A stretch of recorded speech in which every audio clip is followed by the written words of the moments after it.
We're live now. We're live. We're not recording. Government mandate. Not yet. Government mandate. It'll cost you 25 quid to get this government mandate up. There we go. Now we're recording. All right. Oh, yay. Government mandate time.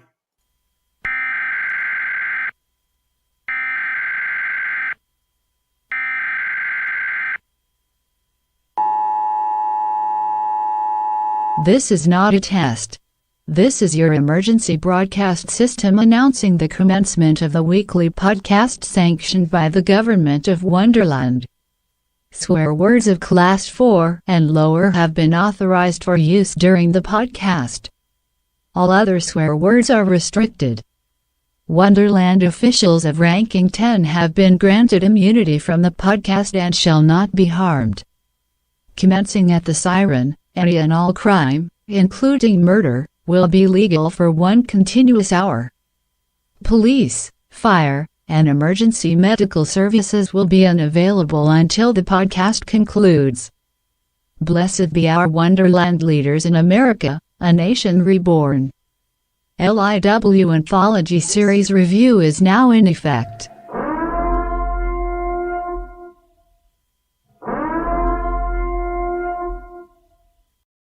I think I'm going to stop doing that theme song for the Twilight Zone one and just do the regular intro because I'm hearing that way too much. Even I'm just do it for this show. It adds like another 5 minutes to the show. It feels like it. It's only like a minute long, but man, it's starting to feel long, isn't it? Well, I mean, you got to pad it sometimes. Especially this time. This is LIW Anthology Review episode 74 for Inside Number 9402, Bernie Clifton's Dressing Room. Suggested on YouTube by Soul Foodie 1, Foodie 1. Good choice. Yes, and I feel like this is going to be our shortest episode yet. Yeah, because what the fuck are we talking about? I like that in a level far beyond. Yeah, like I like that with like some of my favorite drama movies, like yeah. Shawshank, like not as good as Shawshank. I'm just saying like Right. That's how I liked it in that manner. Yeah. I didn't find it particularly funny for most of the part, but it was not trying to be. Yeah. It's like they were trying to see how many times they could ping pong it back and forth between you making you laugh to making you sad. And it was just like every minute it was changed tones and so well done. I don't know what to say. Well, it's like with all their episodes, you have that twist at the end and you're trying to say, oh shit, what's the twist in this one? What's going to be the twist in this one? And then, oh, that's the twist. I almost feel like you shouldn't give it away because it's too good.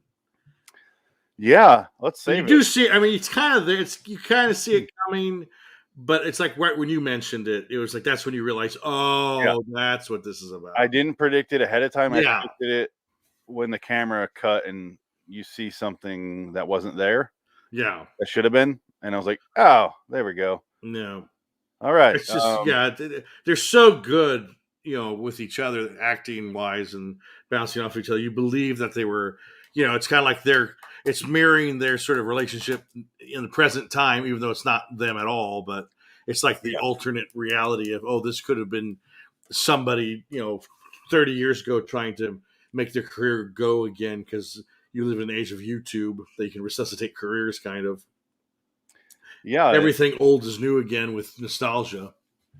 I want to talk about kind of the back and forth part because they were, you could tell they're intentionally trying to go back and forth because every time they would, basically the plot is real simple. There was an old sketch group called Cheese and Crackers, which every time we saw the poster made us laugh.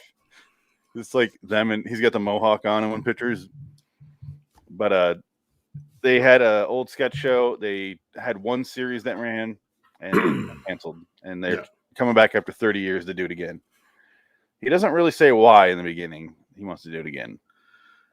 Yeah, you just assume it's some kind of audition or it's London Got Talent or something to shoot for some kind of reunion special or something like that. Yeah, which he does mention later, and there's a couple reasons you find out later as well.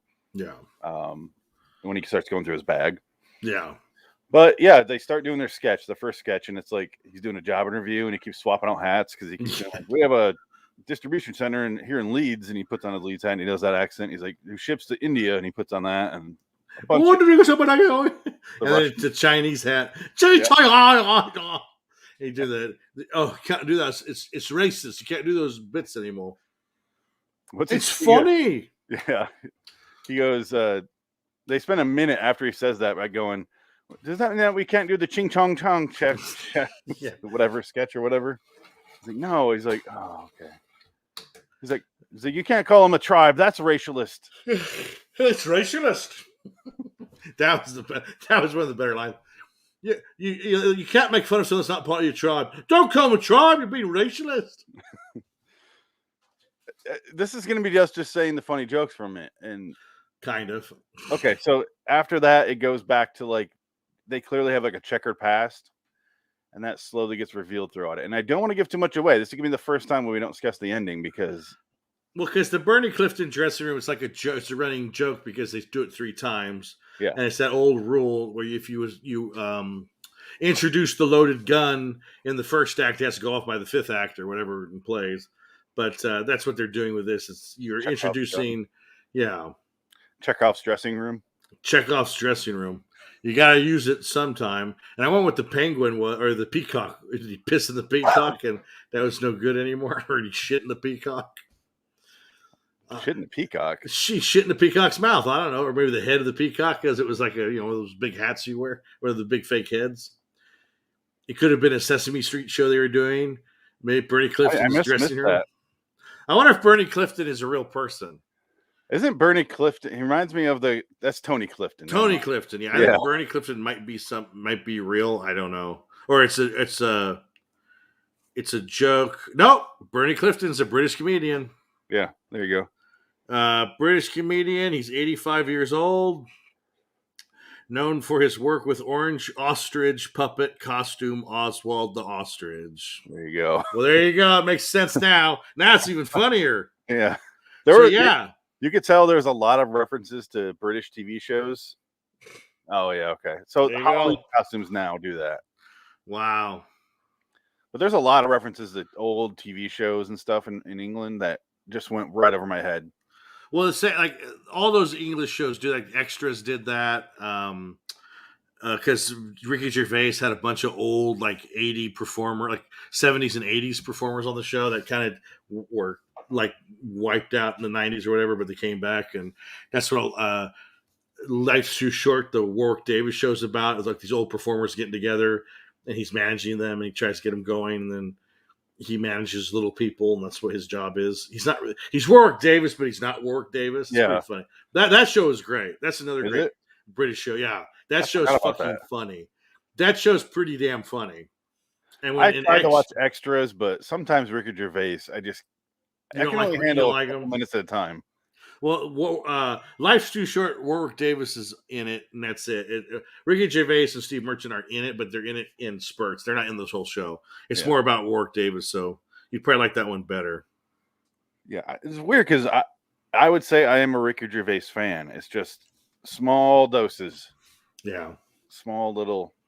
Like even so much I watch The British Office and I'm like, I it's too much. Well, his character is off-putting. That's draining. Yeah, it's exhausting being around him. I never saw. I've never watched The Office, the British version. It's something. I have it. I bought it from the thrift store for $1, so I have them. I've never watched them. Yeah, it's only like 7 episodes. Yeah, I got like seasons 1 and 2, whatever. Yeah, I think there's only 1 and 2. Series 1 and 2. Yeah, I think there's only 3 series. I think there's 2, and then there's like a Christmas special. I think it's something like that. Yeah, I got Jim and Pam on there too, and they fall in love. I don't think they're named that. Yeah, it's Jim and Pam, eh? Oswald and like weird names. It's Kipper. Margaret and William. That's their names. The Queen Mum. I did like the sketch with the brick wall, the brown bottles on the brick wall. Yeah, that was fun. Yeah, that was. I could see watching that live and actually being amused by it. Yeah. Especially because I love when Mr. Show did this a lot. And that's why I love Mr. Show. When the sketch falls apart, but that's part of the sketch. When they start arguing during the sketch, and that ends up being the point of the sketch. I love that stuff. It's so meta. Yeah. And Mr. Show did that all the time. Well, this is like basically a callback to vaudeville. Oh yeah. Weird. Like this is a total vaudeville performance episode where it's like they took two old acts from the. It would actually probably it works in the context that it works, but it could also work like an old vaudeville act in the 20s, and then they never made it past 1942, and they're going to be on TV in the 60s. It could have been brought back the Three Stooges. Yeah, well, back in the sad days of that when you see it was too late. They're just old and they look sad, and they're getting a paycheck because they have to pay for their mortgage that year, or they'll be shut out of their house. Third Curly died. The fifth Curly. We went through 5 Curlies. 3 Curlies and 5 Shemps. 5 Shemps, god damn it. Yeah, Shemp. It's just sad. Shemp was the brother, though. It was Mo and Shemp and Curly were brothers, but then the others, I think Curly Joe was the other brother? Or was he even related? I can't remember. I remember watching that movie, that TV movie they made. Yeah, Mel Gibson produced it. Yeah, I remember watching that way back then, whenever that came out. I remember that, yeah. I was like, what the fuck is this? And then, what's his name was Curly, the commish and the Shield. What's his name? Oh, really? Yeah, the Thing from Fantastic Four. Michael Chiklis. Michael Chiklis, yeah. Michael Chiklis was Curly. He actually was good. It was, I think, I got nominated for an Emmy for it. It was good. But it was more, I think it was more Curly's story than it was anybody else's story. I think that was the problem. I just remember him drinking a whole lot. Oh, well, wouldn't you? They were getting fucking bashed in the head every day. They had fucking brain hemorrhages. 2001. Yeah, it was a long time ago. Yeah, I remember watching that when it came out. Yeah. Here's a picture for it. And Joel Edgerton's in it, which is hilarious. Joel Edgerton is like their manager. Oh my holy God. The guy playing Mo here looks like Mel Brooks. He looks like Mel Brooks. He looks exactly like Mel Brooks. Who played him? I can't remember. It's a character actor, though. It's called The Three Stooges, a TV movie. Let's look it up. Three Stooges, a TV movie. Ooh, what? Becoming Cousteau. 2 hours and 2 minutes. Well, I saw Dune the other day at home. I didn't go see it in the theater. I was going to ask you if you've seen that, because I did watch it. Okay, so here we go. Paul Ben Victor is Mo. Really? He played Mo? Yes, that's right. That's who. That's why. Yeah, it was shocking. Yeah. John Castor played Shemp. That's the Crypt Keeper. Oh, there you go. Evan Handler played Larry. Michael Chiklis Curly. Yeah, Joel Edgerton is Tom Coster. That's hilarious. Wow. So this was like an Australian production, I think. Interesting. Yeah, I remember watching this when it came out, and apparently I never even rated it because I didn't remember that I watched it until right now. Yeah. But it was one of those things where if you told me that was a dream, I go, yeah, probably. I believe it. Yeah. That Three Stooges movie with Michael Chiklis. No, never mind. It was a dream. Never mind. Don't forget what I said. Yeah, because it was real. When I saw the Fairley Brothers movie come out, I was like, right, yeah, no, I'm good. Somebody they consider that actually a good movie. Yeah, people consider it's not bad. Yeah, I never watched it. I hear it's not as bad as they say, but I also heard that about Stuck Together, and I watched Stuck on You. And I was like, this is fucking please, Stuck on You, whatever it's called, and I watched that. I'm like, this is fucking garbage. It's so terrible. I think I've seen half of that, and I never finished it. Oh man, the Farley Brothers also did a great comedy called Green Book. Which is totally historically inaccurate and funny. That's not the brothers, though. That's only one. There's just one, and he got nominated for Best Director. What does that say about Hollywood? Everything you need to know about Hollywood, that says it all. The director of Me, Myself, and Irene now has Best Picture under his belt because it won Best Fucking Picture. I like Me, Myself, and Irene. That's fine. I wouldn't say you give that man an Oscar. Hey. Look at their dicks. They're bringing the sausages we're barbecuing here. Me, Myself, and Irene. They did Kingpin. I like Kingpin, so Kingpin's a classic. Dumb and Dumber's good. Dumb and Dumber's fine. I think I can't rewatch it because I don't like Jeff Daniels at all. I hate Jeff Daniels. Really? I hate Jeff Daniels. I love Jeff Daniels. He's awful. I hate him. He's a Michigan guy. Come on. I hate him. Represent. I hate him for that reason. He should stay there and die with the elk. He's from the UP though, I think. Uppity white man. He did a movie called Escanaba in the Moonlight. Yeah, I see. Yeah, it's his like homemade, terrible. His homemade movie about Michigan. Yeah, yeah. So all my friends in high school, we got together and we're like, "There's a movie about Michigan. What the fuck? Like not Detroit." And so we watched it and we're like, the aliens show up halfway through. We're like, "What is happening?" You mean it's not as good as that American movie? I think that's more of a representation of Wisconsin than Michigan. But yeah. Oh, Colvin! They're making a movie called Colvin. It's about a bunch of witches. Or Minnesota. I think it's Wisconsin because they were all about the Green Bay Packers. Oh, was it? Okay. I remember we watched that in film school, and I thought it was hilarious, and I hated it because I moved away from those people for exactly. a reason. You lived there. Well, like, he's from there. I know. He's from there too. He likes it there, though. Like he goes back and stuff, but he goes back all the time. Yeah, he should stay there. I don't know why he lives there. There's no point living in LA for him. There's just no point. I don't know why he shouldn't live there. He could have a house with the amount of money that he paid in rent. He could have owned like a house and 50 acres of land in Michigan by now. Just stupid. Is he still living in that same apartment? Yep. Okay. That is fucked up. It's been 15 years. Yeah. No, it's been longer than that. It's been longer than that. It was 2005 when he moved in. So 16 years. 16 years. I was off by 1. You said 14. I said 15. Oh, did you? Okay. Yeah. Yeah, you're far off. You still scolded me. You fucking idiot. It's 12-month difference, dickhead. Could be a 6-month difference. It could have been, yeah. I think he moved in like October 2005, something like that. And he's still mad at Perry for not moving in with him. He left me in a lurch there. I had to get a new roommate, and he didn't do it. He's probably had 50 roommates since then. Oh, he's had 1,000 roommates since then. And he's had like fucking roommates that try to sue him and shit.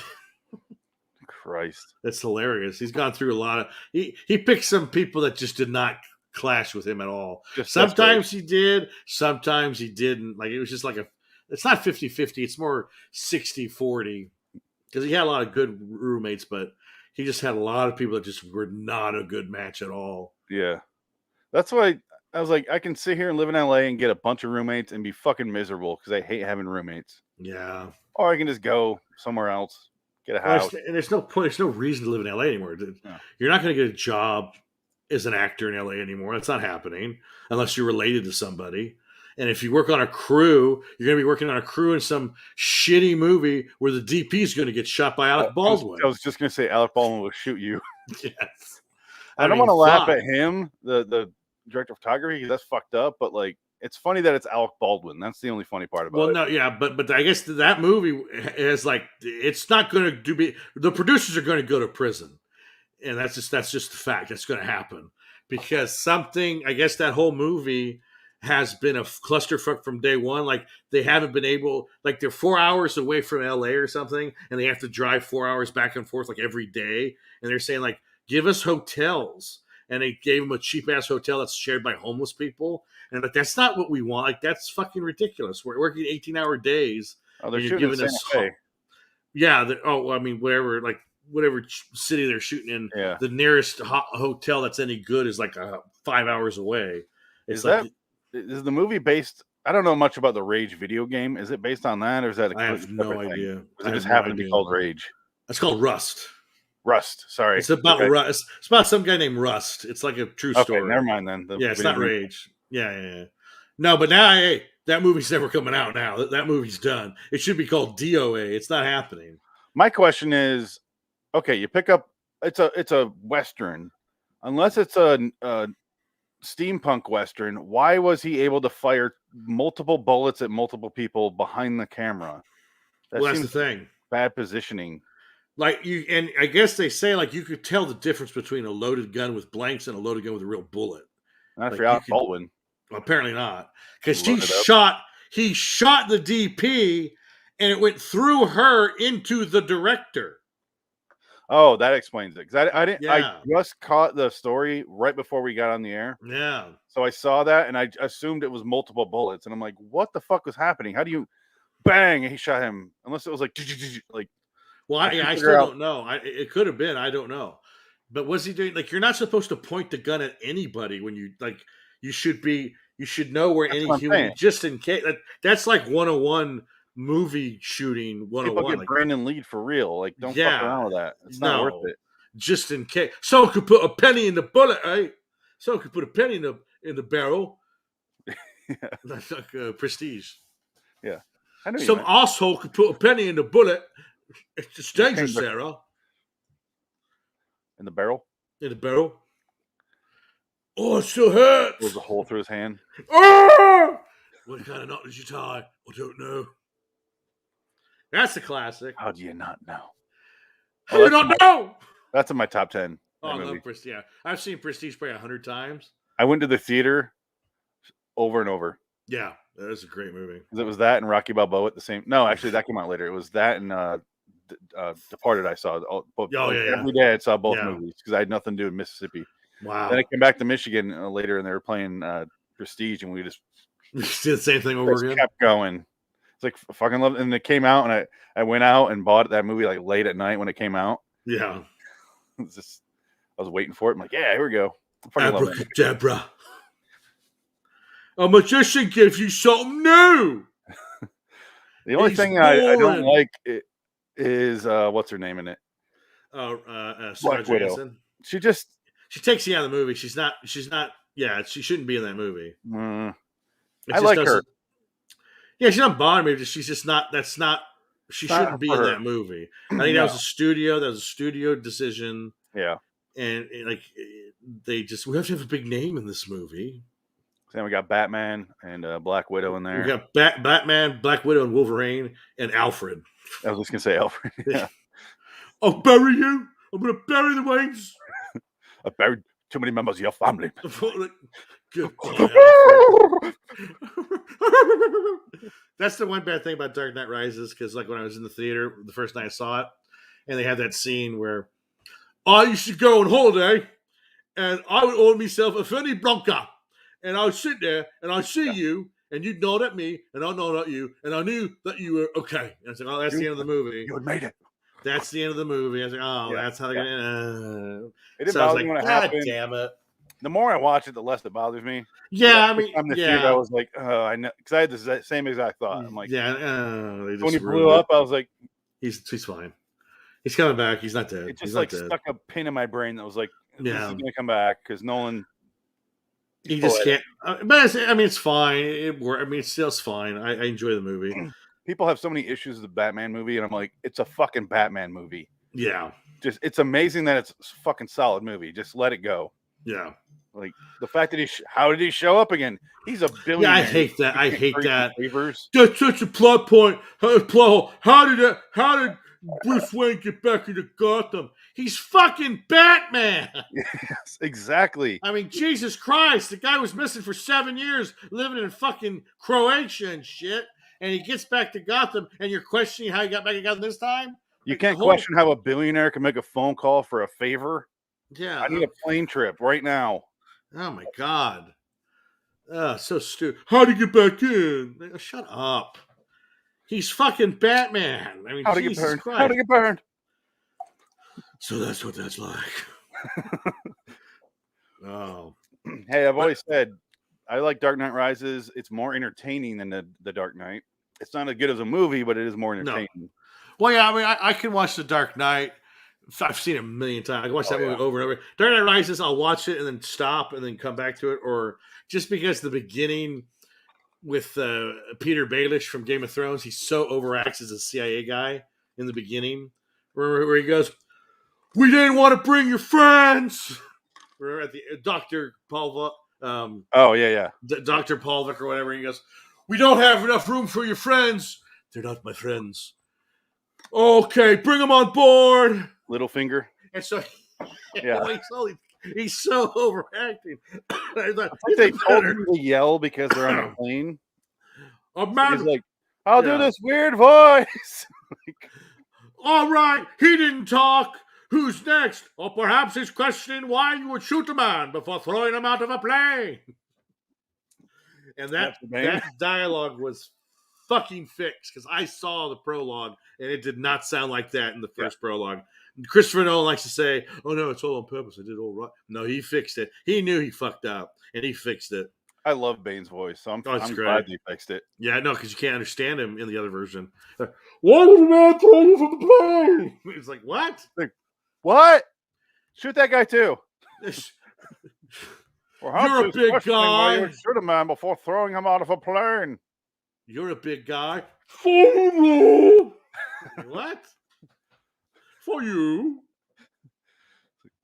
And that gives you control over me. I love his power move in the back of his hand on his shoulder. Awesome. You think that gives you power over me? I'm not going to do a Bane voice because it's been overdone 1,000 times. It doesn't matter. Maybe the Brits who listen to this podcast for Inside Number 9 will be like, what the fuck is this Dark Knight Rises podcast? Yeah.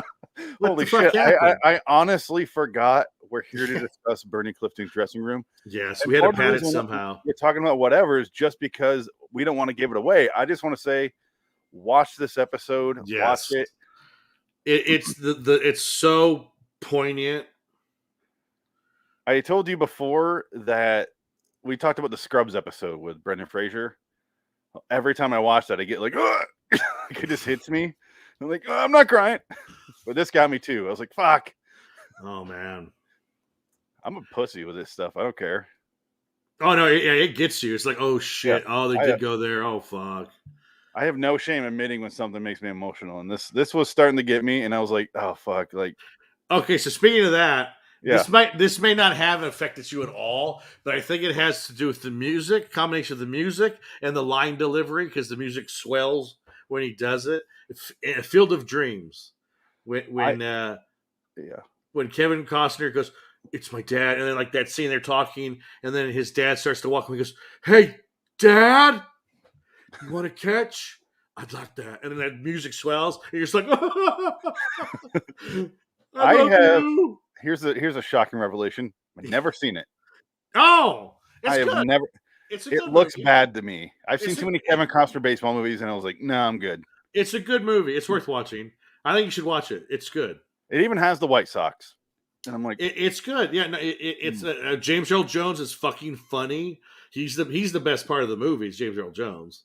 Yeah. Like it does not go where you think it's going to go. The only problem with it is Amy Madigan. She's so fucking aggravating in the movie. You just want to choke her because she's so annoying. She's the worst part of the movie, and that's why it's not a perfect movie, because she ruins it. Part of the reason I got a little choked up thinking.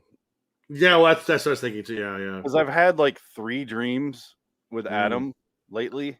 Oh. And I never met the man in person, but he's still in my dreams, and I'm like, why the fuck you like? And I had that revelation, like, wait, you're dead. Like it was, I don't know. I had that dream. I was rewatching Shake Hands with Danger the other day. That was a good one. That was fun watching the old podcasts. So once we all watch Dune, we're gonna do a thing for Adam on his channel. Yeah, we should. I didn't think about that. Yeah. I just watched it on. I didn't have a problem with it on my big screen TV. I was like, fuck it. There's like 6 scenes where it's like, oh yeah, that'd be cool on the big screen, but that's it. Honestly, people are fucking saying, you guys see this on the biggest screen possible. It's fucking Dune. Not really. You don't have to. What is it on? HBO Max. Okay, that's what I thought. You have to buy HBO Max, $14.99 a month to get it for free. I got it already because it comes. Yeah. Cable. Well, you watched Malignant, so yeah, you got yeah. Oh, I watched Malignant twice. Oh, I watched So that'll be our next review is Dune on that. Yeah, that'll be fun. Because I am so not looking forward to it. It's not a bad movie. It's good, but it's funny because it's like. Well, we'll talk about when we do the fucking movie because it's streamlined. It's streamlined, dude. They take all the weirdest shit out. All the David Lynch shit is gone. Well, it's only half a movie. It's like 1/3 of a movie. They don't even have an ending really. It's the first part. It's the next Star Wars or Lord of the Rings. You got to have 3 of them. I'm so sick of that shit. It's just like this was before them. Well, I mean, not before Lord of the Rings, but before Star Wars. But whatever. Okay, so let's finish up inside number 9's Bernie Clifton dressing room. I am going to give this a 10. Yeah, I think, It made me laugh only a few times. Yeah. But those laughs were earned. Yeah. The cheese and crackers poster, if you look right here, it's so fucking stupid. Cheese and crackers. It's cheese and crackers. He looks like a That's funny. What's his name? Michael Martin Short. Oh no, Martin Short, and also Michael. What's his name from Mad TV? Oh, yeah, I know who you're talking about. Why can't I think of his last name? I can't. Who he is. He started off his career in a. Oh fuck! I'm blanking on everything right now because I'm thinking about this. Okay, so fuck it. Let's talk about the episode. Oh, God. I love this episode. I really do. Yeah, I am so glad. Thank you so much, Soul Foodie One, for your recommendation. Because when we turned this on, we're waiting for to laugh at the dialogue, and we had that, and the whole time I'm like, I mentioned like halfway through, I'm like, it's like they're trying to go back and forth between making you they'll be joking around, and he'll start screaming and like, why were you like this back 30 years ago? And they start screaming at each other, and it's like they're going for a record. Yeah. And it just transcended like comedy for me. It just took it to a whole nother level. And I really love this episode. It's my favorite one so far. Yeah, it's very well done. It's very good. What do you rate this? I'd say about 10. Yeah. I'll probably go a 9, but yeah, it's close to a 10. But it's fucking good. It's really good. I'm just thinking what else would I wanted out of this? And yeah, no, because you don't know where it's going, and that's kind of the point with these episodes. They always have a twist ending, and this twist it's just satisfying. Yeah, it's just like this is perfect. This is exactly how that needed to end. It's like, oh shit, that's beautiful. Like that's what it is. I think the only ending we ever guessed ahead of time was from last week. The referee. Yeah. That one we guessed, but they flat out tell you. It was still fun. It was funny. It was more tongue in cheek. Yeah, the reveal is so funny. Yeah. David Morrissey. Oh, goddamn funny. Murder, meat is murder. Not that Morrissey. Yeah. I'm sad all the time. Watching this episode, I was sad, and now I'm not happy anymore. I'm going to start fights even though I couldn't ever win a fight with anyone. That's not true. All he does is start fights now, and you're like, what are you going to do? Come on, dude. Shut the fuck up. You're British.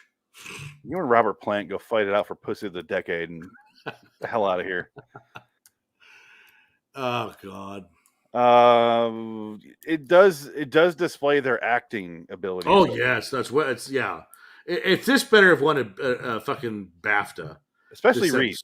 Did this win look that up. Did this win awards or did this get nominated for anything? Because it should have won a fucking BAFTA. I'll look it up, but Reese Shearsmith there in this episode fucking killed it. Yeah. And you could tell, like you said, it's kind of autobiographical about them because he seems like the more serious guy of the two of them. And that they use that. He's like, you're a buzzkill back then. You still are. You're fucking miserable. Yeah. And it's kind of a running joke that he can't get any laughs. And at the end, there's another callback to that. I won't go into it, but did inside number 9 Bernie Clifton ask Jeeves on Bing?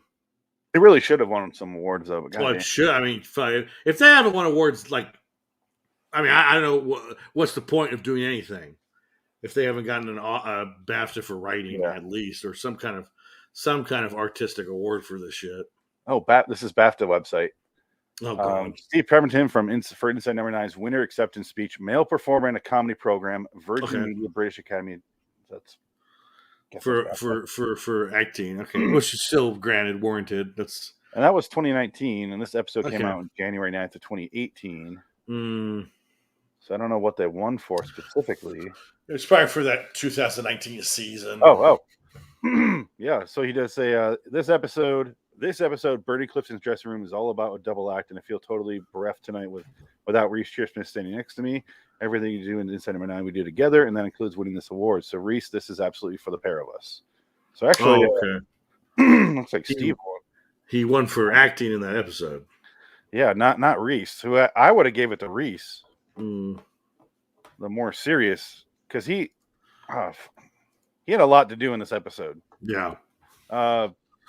Steve had a lot more of the physical stuff, and they did a little song and dance, and fucking solid. Like, everything's so well done in the show that it makes it hard to talk about it when we do our commentary episodes. So I would just say skip those. Yeah. Honestly, because we're just sitting there like, don't bother. And it's always amazing when I'm not thinking or caring, where is this going? Yeah. And part of that is I know they're not going to waste our time. So I'm not trying to get ahead of it and trying to outsmart it. I'm just along for the ride.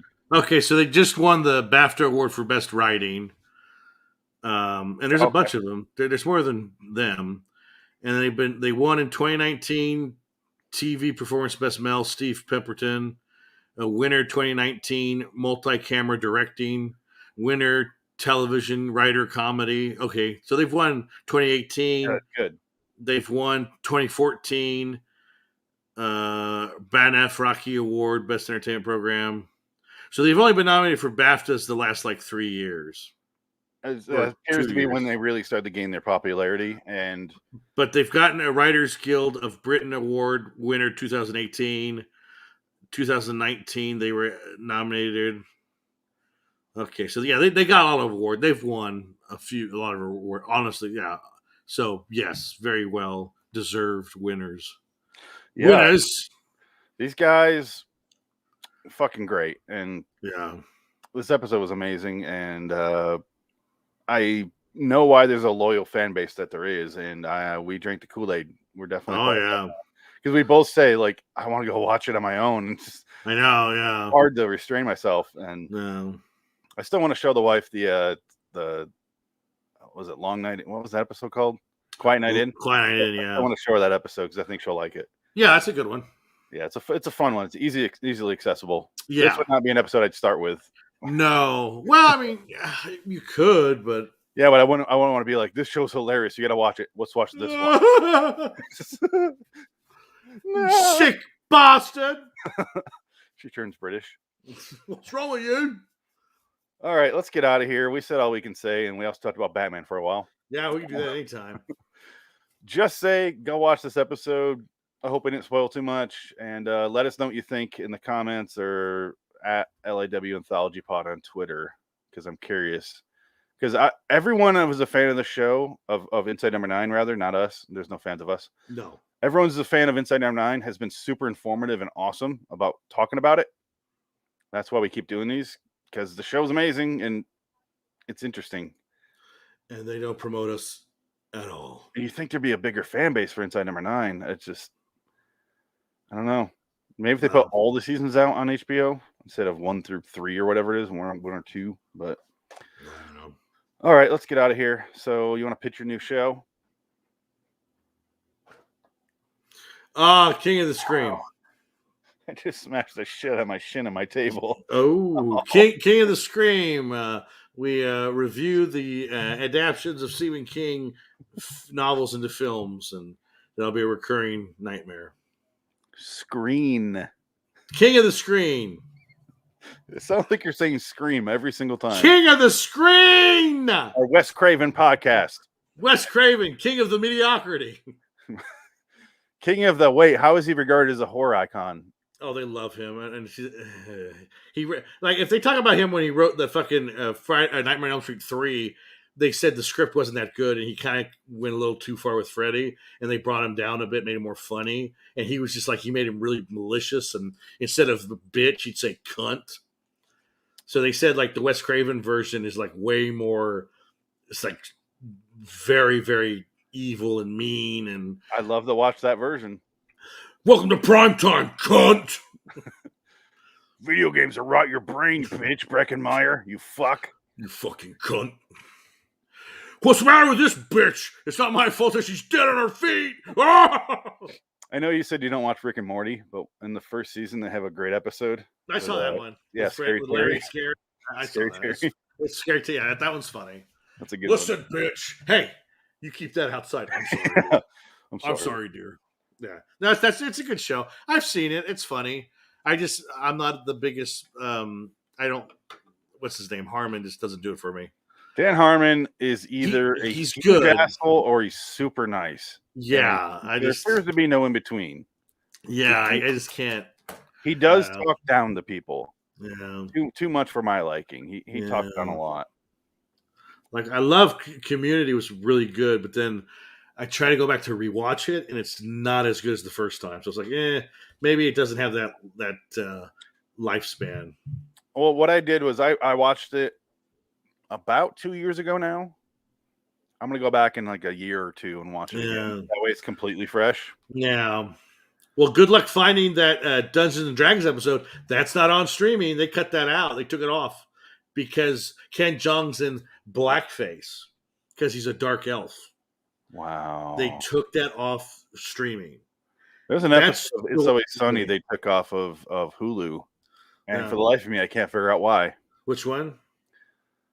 It's Always Sunny. They took an episode off. Yeah, there you go. Yeah. I don't know which episode, but it's a fancy. Why? Futurama. They went in and updated jokes on Hulu. Did they? So I'm watching it. I'm like, that's not the original. Because I watched. If you remember in LA, I watched Futurama every fucking night. I'd fall asleep to it. And I'm watching. I'm like, that's not the original joke. Why did? And I looked it up. I'm like, why did? And they changed a couple jokes. Why did they do that? No idea. Is there a reason? It just were they more not politically correct, or were they less? I can't remember. And I was like, fuck this, and I stopped watching. I'm like, I have my DVDs. I'm just gonna. That's weird. That's so dumb. Like it was jokes that were written on the screen. What? They changed those, and I'm like, why? Just let it fucking come on. That's weird. I get if you don't want to think it's politically correct now, but you don't change it. What are we all George Lucas now? It's gonna be better. It's like poetry; it rhymes. Oh, let me get my coffee cup. my giant venti coffee with my frog throat, with my Ulysses S. Grant tumorous throat. Oh man, I think he stores his money in there. He goes gold, back and forth. Gold bullion. You see him here and there, and he's more svelte, or he cut that shit out. He doesn't. It's not as It's not as big as it used to be. Yeah. But then again, I haven't seen him in a while, so it might be back to normal. He's like, and has a 6-pack. Ah! All right, let's get out of here. Bye. Bye. Oh, next episode is Lee Martin's The Midnight Hour. Yes! Slaughterhouse Sorority. So excited. All right, bye. Oh. I'm so excited for this. Oh, it's like the highlight of my week. It's going to be so terrible. This one especially is going to be terrible because he's writing for women. Oh, yeah. And you know he can't do that, right? Oh, you know he can't write. Exactly. Oh, don't freeze. Oh, please don't freeze. Oh, good. There it is. I have a tendency to, if it doesn't click the first time, to, click, you know? Yeah. Without realizing it. So it freezes things up. Just me doing that. Testing out the audio. Mandate up. The series review is like a year or two and watch it again. Yeah. All right. I still have that Three Stooges movie pulled up. Fantastic.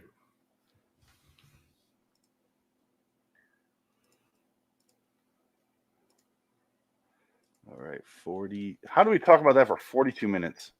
Dark Knight Rises for 20. It felt like 20. It was about 20 minutes.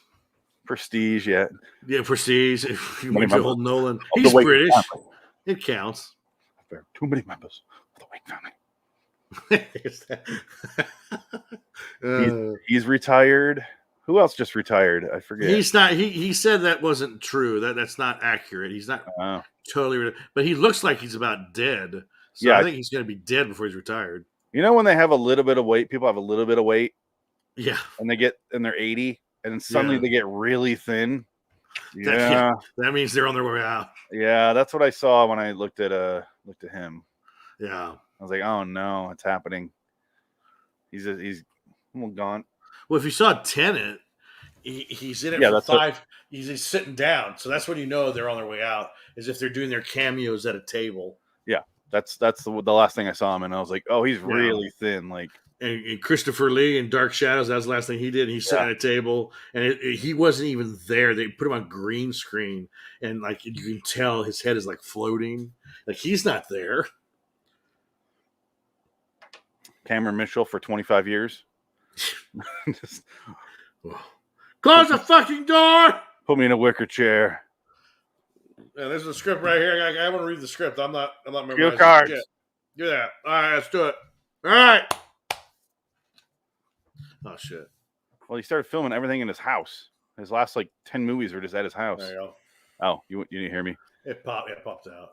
I was saying his last 10 movies are shot at his house. Yeah, pretty much. No, I'm gonna sit in my worker chair. God damn it. Okay, let's switch. Not as sad as James Doohan though in that one movie that did. That was pretty bad. Look, he's got a binder with notes in it, like he actually writes. All right. This was from 2000. Oh, what year is this one? I'll let you know here. Oh my god. I'm gonna go to the bathroom real quick. Yes. We'll remove this from the camera. I'll be right back.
All right. I'm freshly peed and ready to go. Yay! Are you ready? Oh, so ready for the ride of a lifetime. Oh my god! All right, let's go find it again. There it is. Gonna wait for the midnight hour. All right. Oh, turn the volume back up. I want to. Lee Marvin's Midnight Hour. All right. All right. So this is. Oh, let me hit record on my end. Suppose I should do that, huh? Probably a good idea. There we go.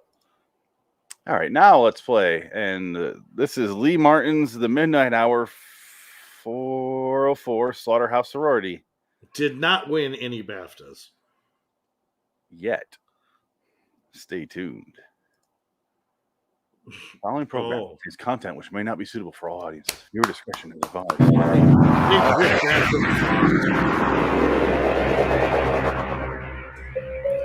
It's often been said that life is a game of follow the leader. For many college students, hungry to belong and find acceptance, this is true. Tonight we'll discover the measures these students will take to attain their dreams. They're vampires. And the price they're willing to pay to keep their methods secret. Yes. Our story this evening is entitled Slaughterhouse Sorority. A description which will require no explanation. Obviously. So I guess the audio sounds like that every time.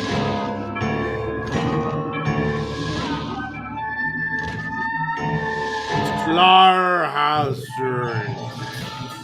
Alana Chewy. Not Jason Drake. The music.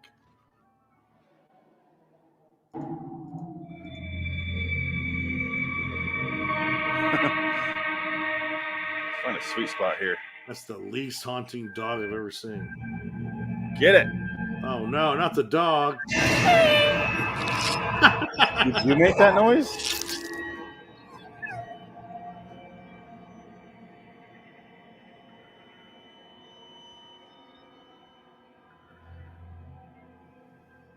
Is that a honey jar? Oh, the dog's in it. Dog's blood. How do you fuck that up? I want you to get around the rim. I want to make it. It's more look like cinematic. blood. Put your finger in it. Just like I did with you to get this role. You went again, Amanda. Oh no! I know. Don't I always? She was in the last episode. Because you're a witch, right, Amanda? I'm a what? A witch. Isn't that the skank from the last episode? Just be sure you No. spell that with a W. Got attacked by the bird. I Yeah, the always girlfriend. Titty satanic, itty bitty satanic. Almost always. Well, come on, losers. You have to take something off.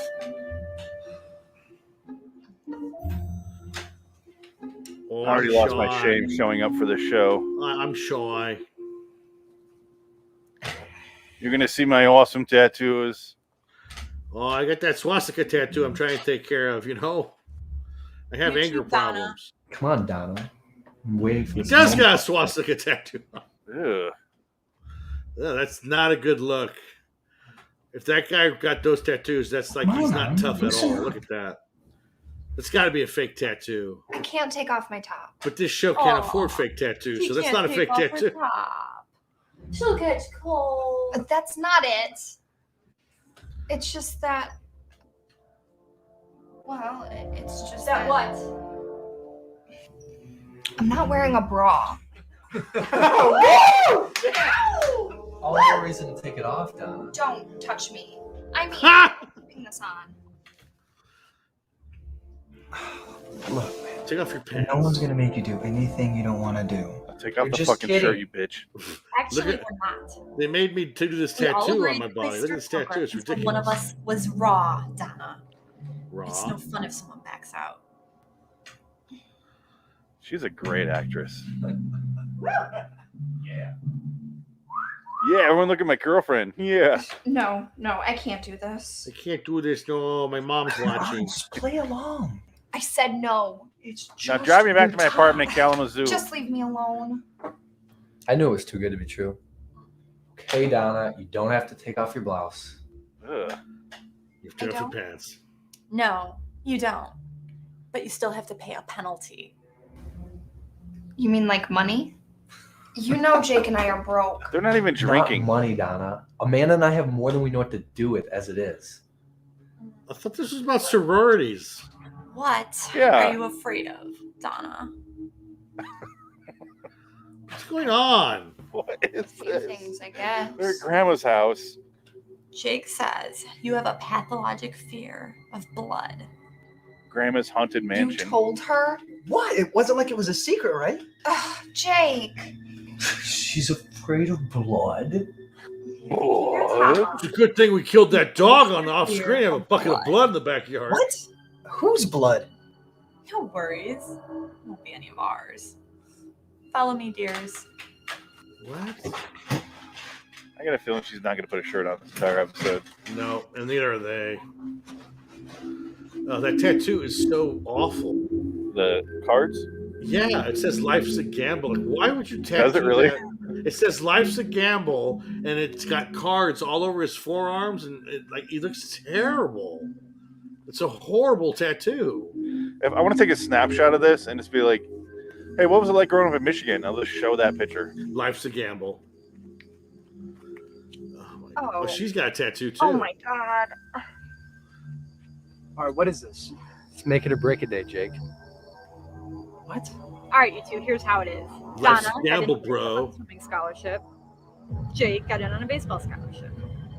But that doesn't make you one of us. Not by a long shot. A sorority house is Like a girls. In there. Yeah. Why are the guys there? That way. If Donna wants the privileges of being Phi Delta Beta, she'll have to prove she really wants it. PDB. How? Face What? fear. No, there can't be boys in the Everybody's sorority afraid of house. something. Hey, It's like I'm rule scared of number blood too. one. Steven's scared of straight razors. So trust us. District guys. Let us dunk you He's afraid of in this cisgender tub men. of dog blood Those fucking earrings. I for can't get 60 over. seconds. Look at my If you chandeliers. do, I'll get you Jesus. into my sorority. No. Oh, her sorority. No this way. this No. isn't the sorority. Amanda had to pass initiations too, Donna. So did I for my fraternity. Okay. Well- At least he knows how they work. General Kind idea. of. Graduate from Radcliffe, a Phi Delta Beta. That'll open doors for you for the rest of your life. Yeah, but 60 seconds? That's nothing for you. You can hold your breath for 2 You suck my minutes. dick for a minute. I'll be right here. I'll make sure nothing happens to you. We won't finger you while What you're do you upside say? down. Oh my god, I've Why are seen you those so hot movies. for me to do this anyway? All right, listen. Steven's Why is she in a father bikini? is best friends with the Yankees recruiting manager. What? He can give me a face-to-face. What? Do you know what that means? I can be You turned still down get face them in to a sorority face. if you take your top off. Donna. Yeah. So what's it gonna be, dear? Blood? She looks like a poor woman's Catherine Hahn. Yeah, Blood. she's trailer trash, Catherine Hahn. That's not saying much. Put your feet in there. Put your feet in there. Show your What? boobs. Come on. Tighten it up. You know how unsanitary dunking your head in blood is? Whose blood? She didn't even ask about the blood. They said dog blood. They said it was dog blood. Yeah, but she didn't ask why do you have a bucket of dog blood. Hey, hands. There you go. 1, 2, Well, she's gonna drown if you count that Four. slow. 5, 6. Starting Looks like a over. trout with his 1. head off. You're doing great. You're doing Almost great. Calm down. Bye, Donna. Look, she's freaking out. We gotta get out. Yeah, It's not 60 seconds yet. she could Stop tip the counting. bucket over, by Come, the way, relax. but whatever. You're almost there. She must have heard Oh you. my god. There's something wrong. You gotta get her out of here. Get her out. Wow.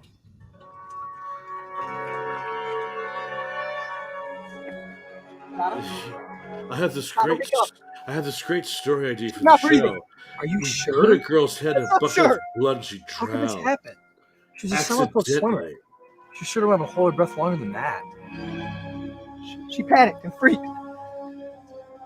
She made her face her worst fear and it killed her. How's that freak out? Initiations are always a bitch. It's not my fault. She didn't Timestamp. plan it. 9, 8. It was an accident. An accident, Jake. No one meant for her to die.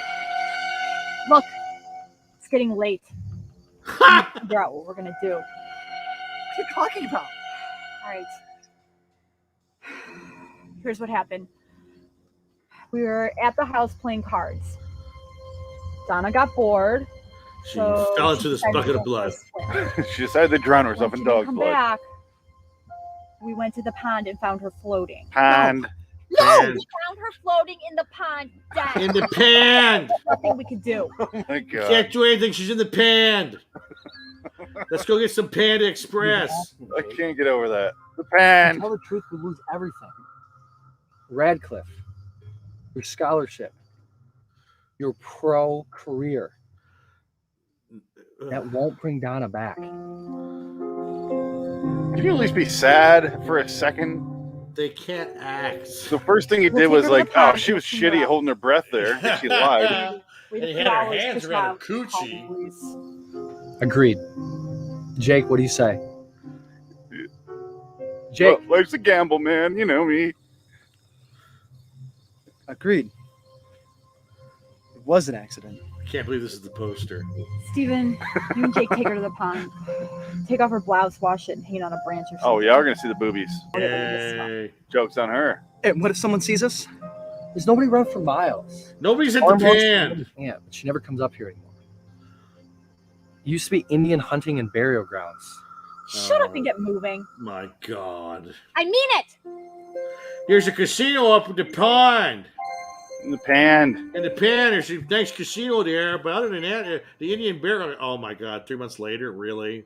If he's Oh, a wow. baseball player, I'm gonna be pissed off.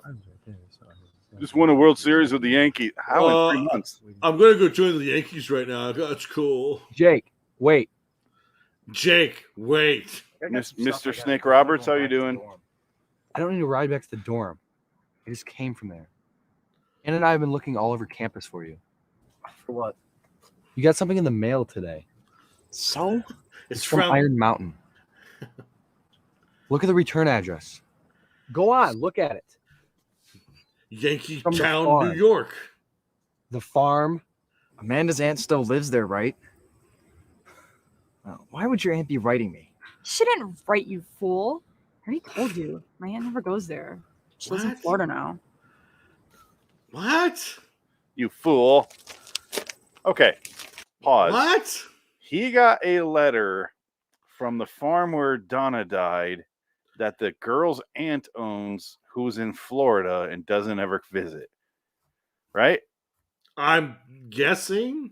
Okay. It's going to be from Donna. Jake, this letter will come as a shock to you because I know you and the others think I'm dead. In a way, I am. I've been living in Amanda's aunt's farmhouse since I woke up half drowned in the pond 3 months ago. In the pan. At first, I was too afraid to come home. Later, I was too angry. I need to talk to you right away. Please come up to the farm as soon as you get this letter. I'll be waiting. How about I'll just go and go Donna, be a Yankee. she's alive. That's impossible. Impossible. No, it makes sense. The cops never found her body. Gosh, she must have been wandering around the woods for days before she settled in at the farm. What? Why would she wander around the woods? How about we ignore this and get on with it? Is that even the same actor? She's been out of the farm for 3 months. Is it? Shut Yeah. up. I don't Will you know. just shut up? I'll tell you why she waited. That filthy little slut wants to blackmail us. For attempted murder? Yeah. Cops. That is right. Look, Iron Mountain's what? 6 hours from here? If we leave now, we'll be there by midnight. This is totally a Wasting college time. campus. Take your car. I'll ride with Steven. You know those sororities and fraternities at community colleges, right?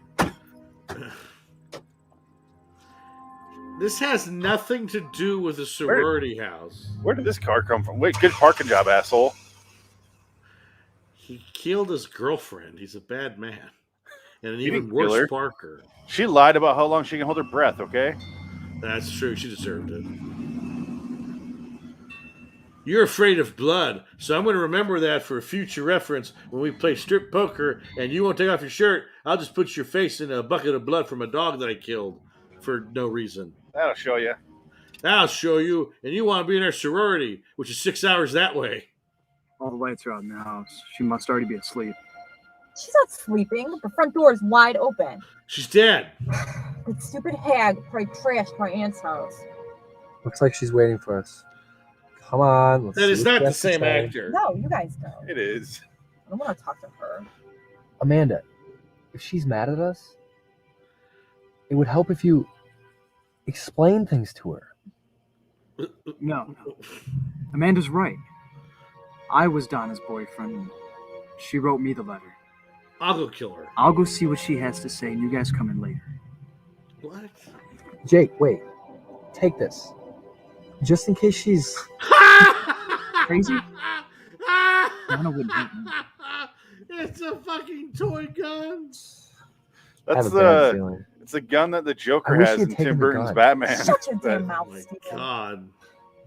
Come on, you gruesome son of a bitch. like sniper rifle handgun he has. Jesus Christ. This show's amazing. What was his buddy's name? Bob? Yeah, I thought the door was open. Donna, it's Jake. There's no microphone. Safe to come in. Got your letter. You want to see my tattoo? Life's a gamble, okay? bro. Coming in because that's a gamble. And that's what I'll life take is. my shirt off again. I'll warn you.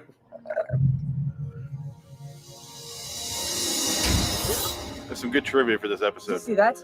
There's Wait, trivia. listen. What's going on in there?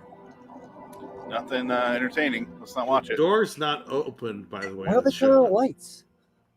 This is bull. The lights are on? Steven, I don't trust them.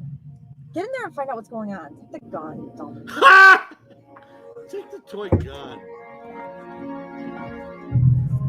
God, she has bitch face. Not even a resting bitch face, just active bitch face. I wanted to find an acting bitch face. That's in the script. Imagine your Donna face had- just said, "I'm a huge cunt." Tonight. My name's not Karen. Oh, there he's got that old pistol from the West there. That's Bat Masterson's gun, you know. It's the same gun that Alec Baldwin shot that guy with. Yeah, exactly. Careful there. It was a woman, but Jake? which is much worse. Nada? Where are you guys? It's Steven. Who? This is totally the same house from Donna, is that you? Yeah. from every episode we've seen. Itty bitty Satanica in here. Itty bitty. Yeah. Are you dying laughing in here? Can't see you.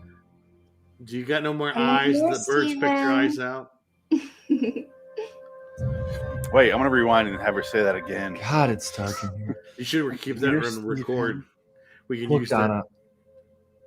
we're really sorry It about looks what like Frankie happened. Muniz here, We wouldn't have left you like that, but we thought you were dead. doesn't he?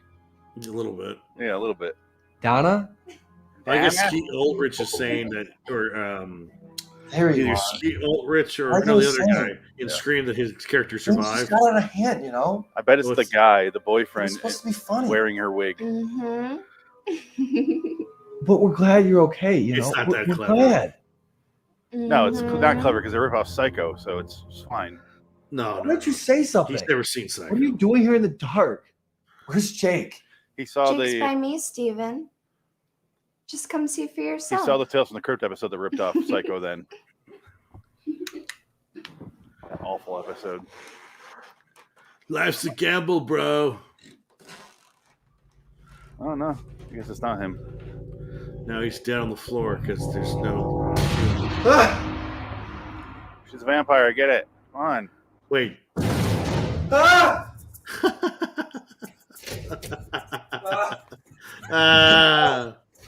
Oh no, he's getting attacked by that laughing guy. Wait.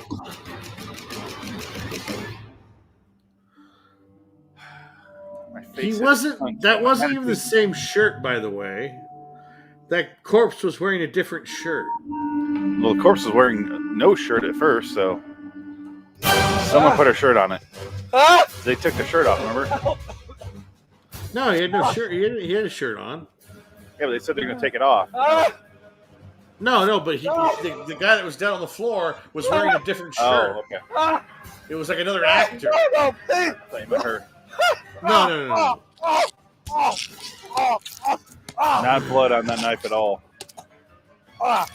No blood. Not a drop of blood on that knife. That seems like a pretty important detail. I'm so bored right now. 3 months later, she's still 3 waiting months there. later. Getting pretty hungry. I thought you were going to be Alpha Beta Tie material, but I guess I was wrong. I've been sustaining myself on my hate. Now I'm hungry. Look at those car seats. Those Oh, are man. terrible.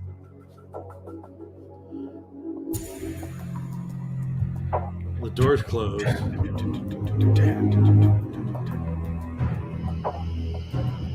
Oh wow, the crickets came alive on that between those two cuts. The fucking cicadas. Oh no, I got that forever bitch face there.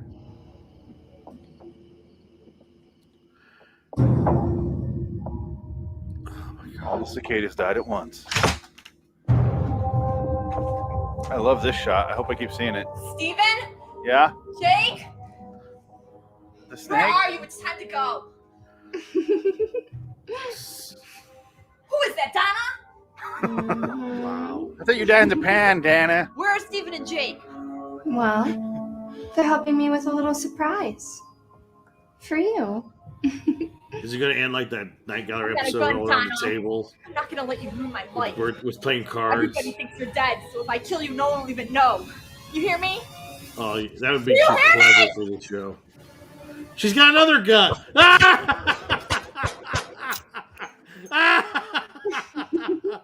She just That was unloaded a whole fun. clip in her. Do some more, Amanda. I shot you. You should be dead. Oh my god.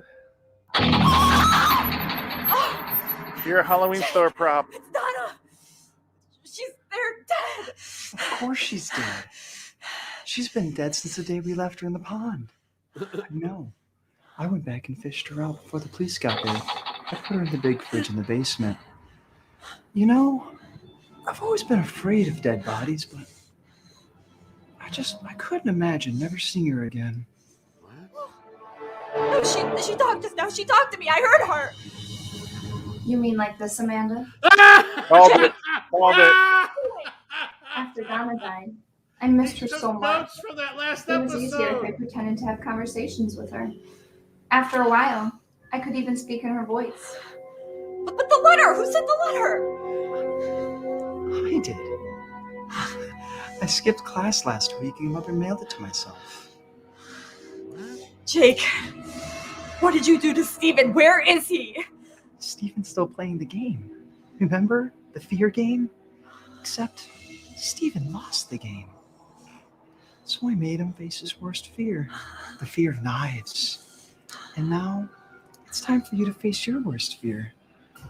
What was it Acting again? classes. Oh, right. Blood. Scene's done. No. Huh?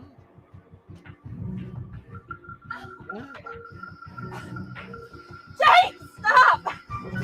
New sorority house. Shut up! You could have stopped it! No! Oh, God! It's time for you to play There's the game, Amanda. clearly a hole in that bucket. Well, I don't get my hair. Oh, my hair.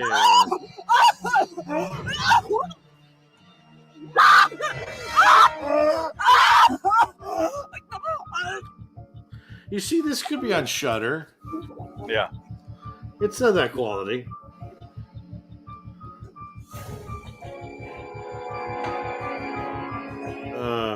And that's it. My rampage is over after 2 victims. Well, I'm spent. I gotta go play baseball tomorrow morning. So did Game's she win? over, Amanda. Did she win or lose? Game's finally over. What? Guess I'm going to voice acting now. This should have been called like the game. The bucket of blood murders. Or the poker game? Like, what the fuck is it? The Slaughterhouse Sorority?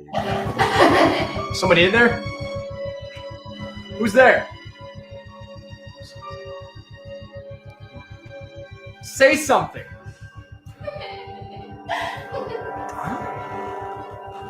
Talk like Donna. She's dead. Amanda was right, Jake. What happened to me was as much your fault as it was theirs. What do you want? To finish playing the game, Jake. This should be called the game. This should not be called Slaughterhouse Sorority. Yeah, they got sued by Fincher.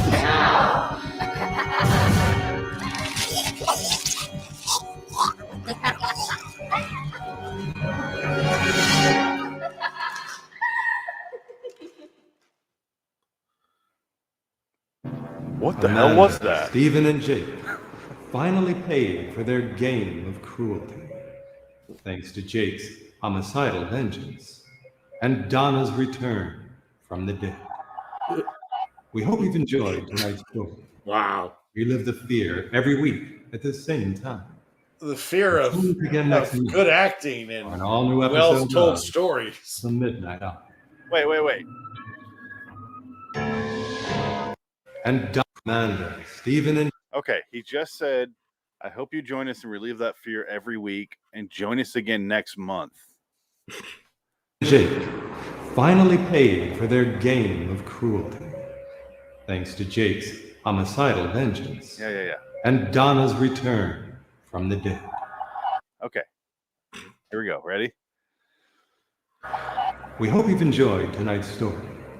Relive the fear every week at the same time. And join us again next month. On the episode.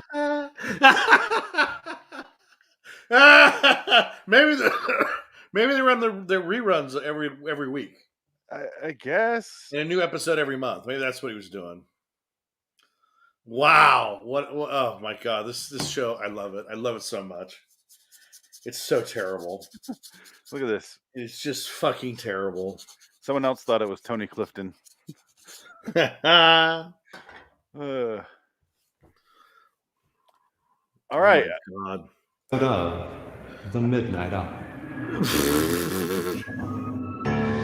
Slaughterhouse Sorority was filmed in front of a live studio audience. Not the right title at all. Totally wrong. And yeah. Wow. Okay. Wow. We'll go live here, or we'll stop talking about it in a second. But let's save this up. That was Slaughterhouse Sorority. I can't even say that without. Check out King of the Screen podcast for him. LIWstudios.com for me, and that's it. Bye. Oh my God. What a fucking joke. What a fucking joke. Oh my God. Sorority House Slaughter.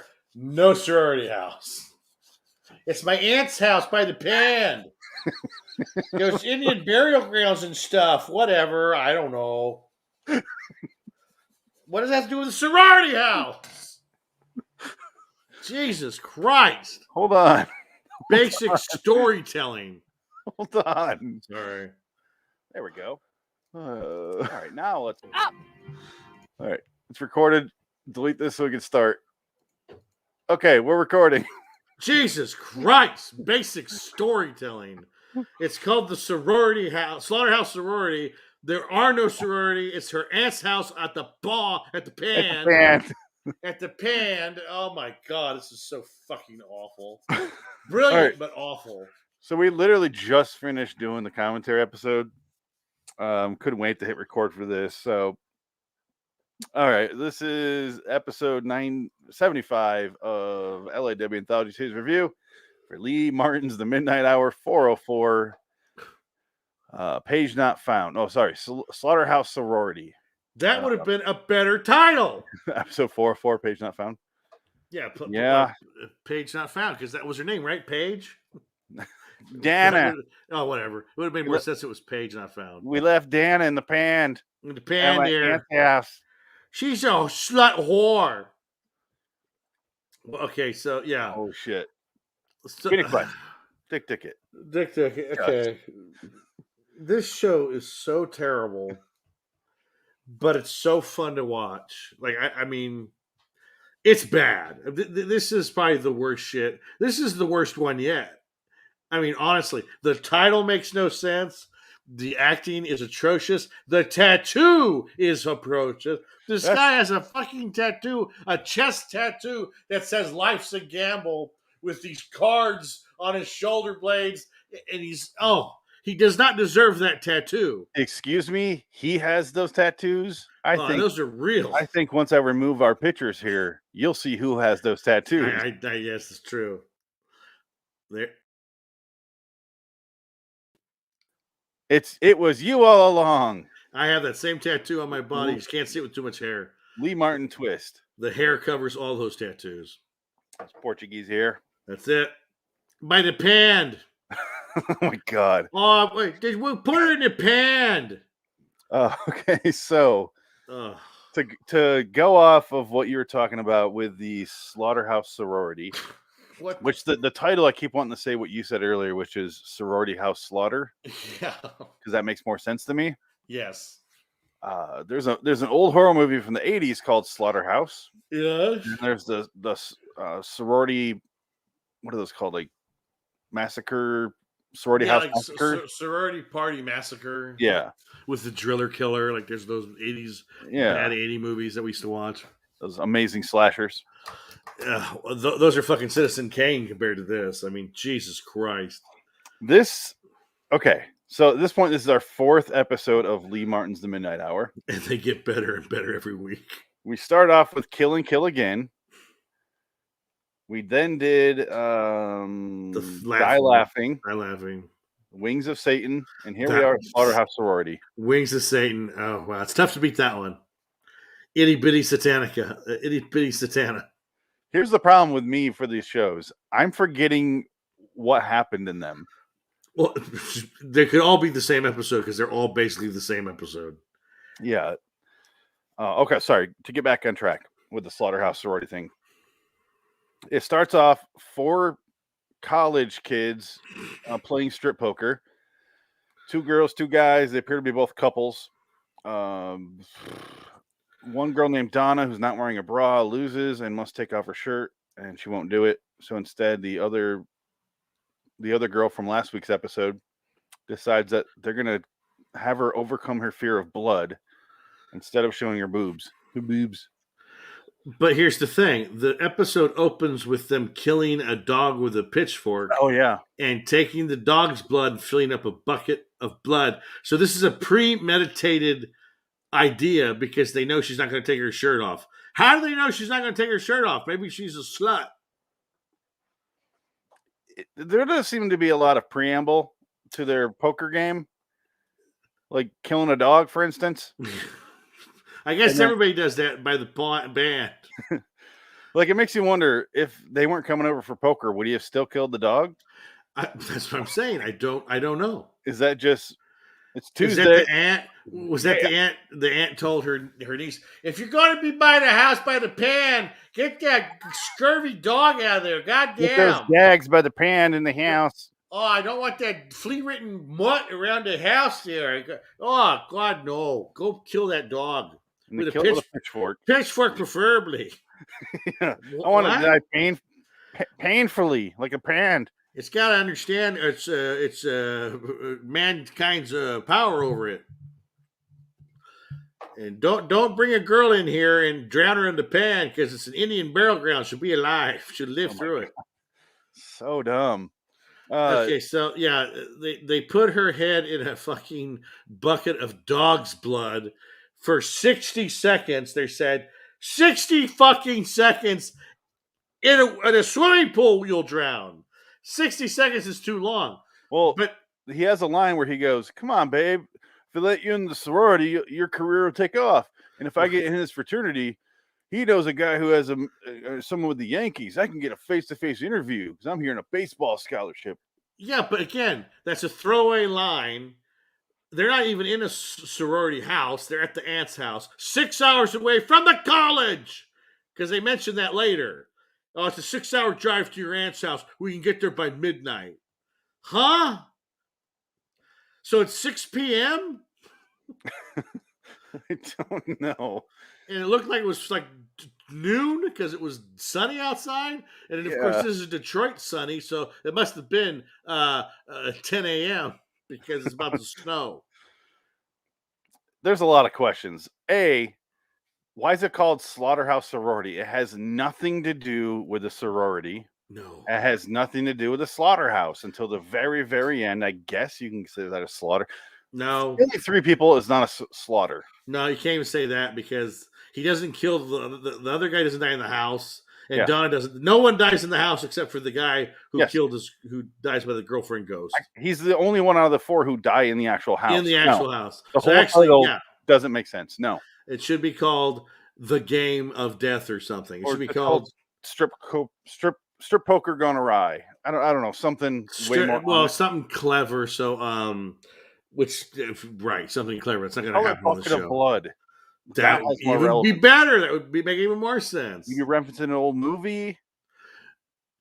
Have you ever found yourself with a bucket of blood and not knowing what to do with it? Well, in this episode, I figured what to do with it. Drink it. You put your head in it for 60 seconds. What? Here's some people that are bad at acting. And they agreed. And they, but the part that I love the best is when they fucking hold that poor girl upside down to put her head in the bucket. He's got his hands all over her cooter. Oh, yeah. She's getting really close to her panty line. And you're like, oh my God, this is, I think, well, if this was a real shoot, it'd be illegal, but whatever.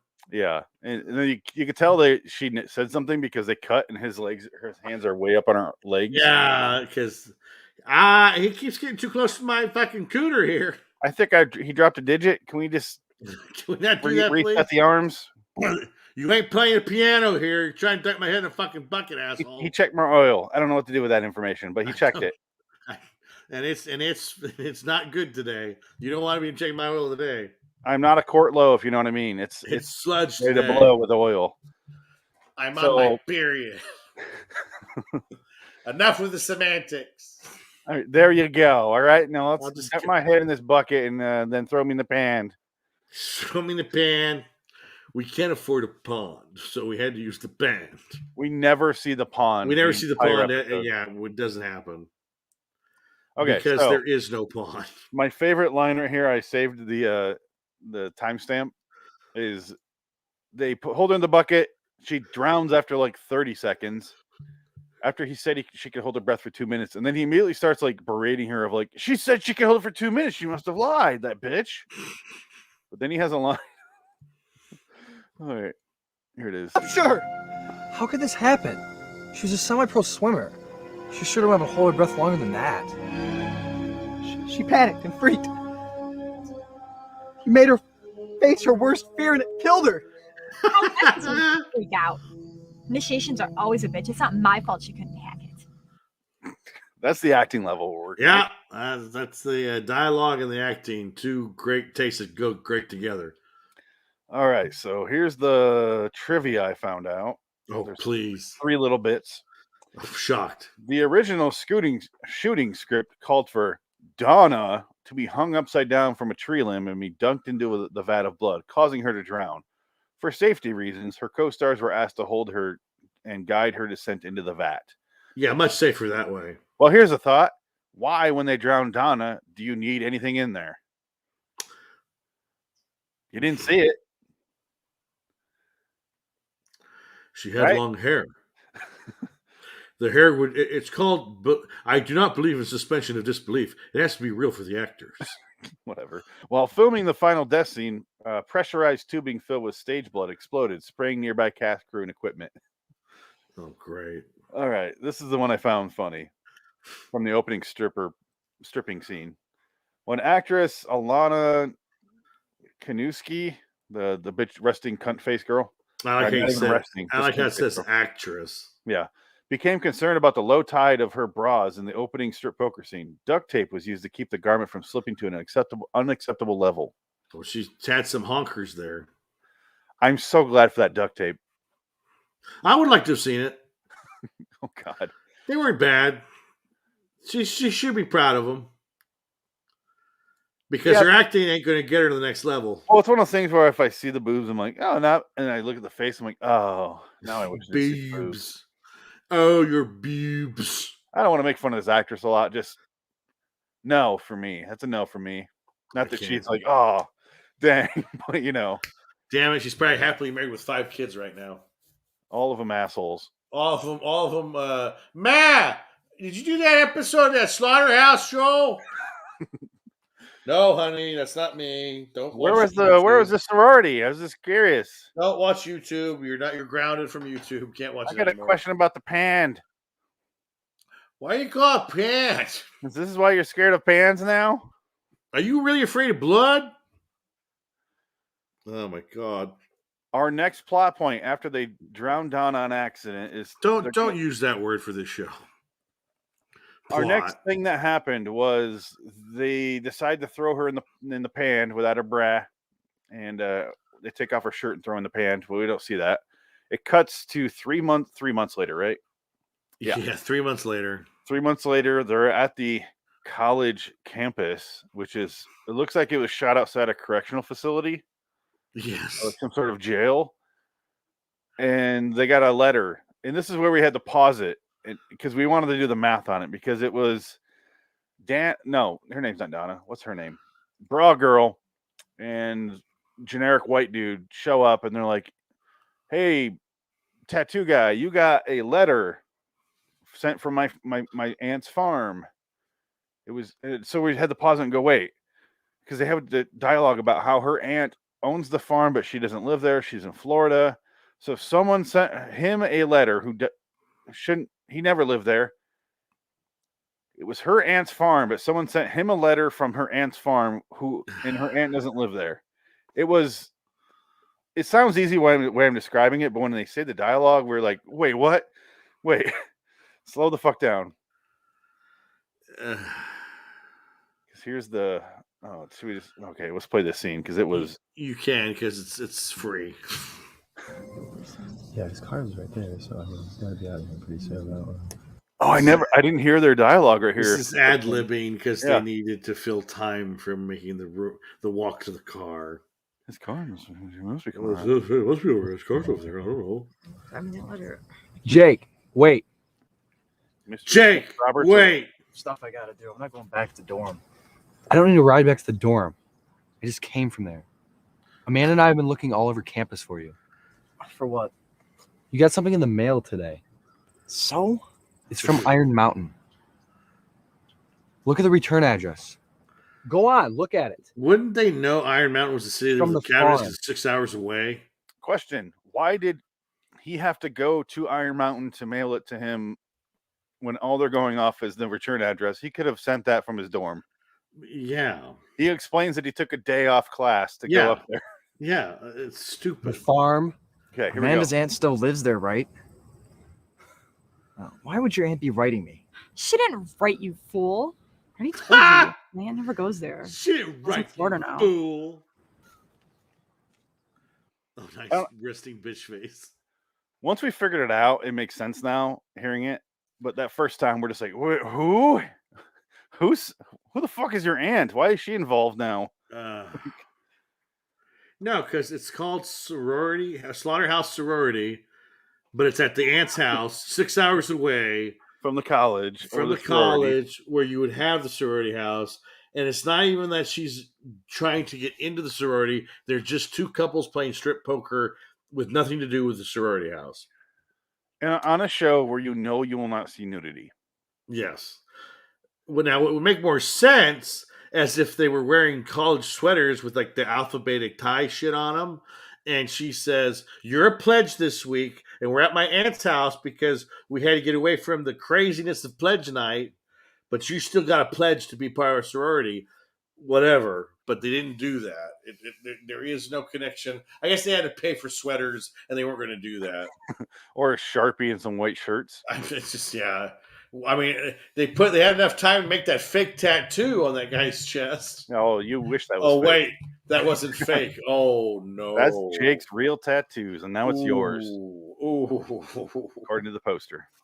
And the chick had a tattoo, too.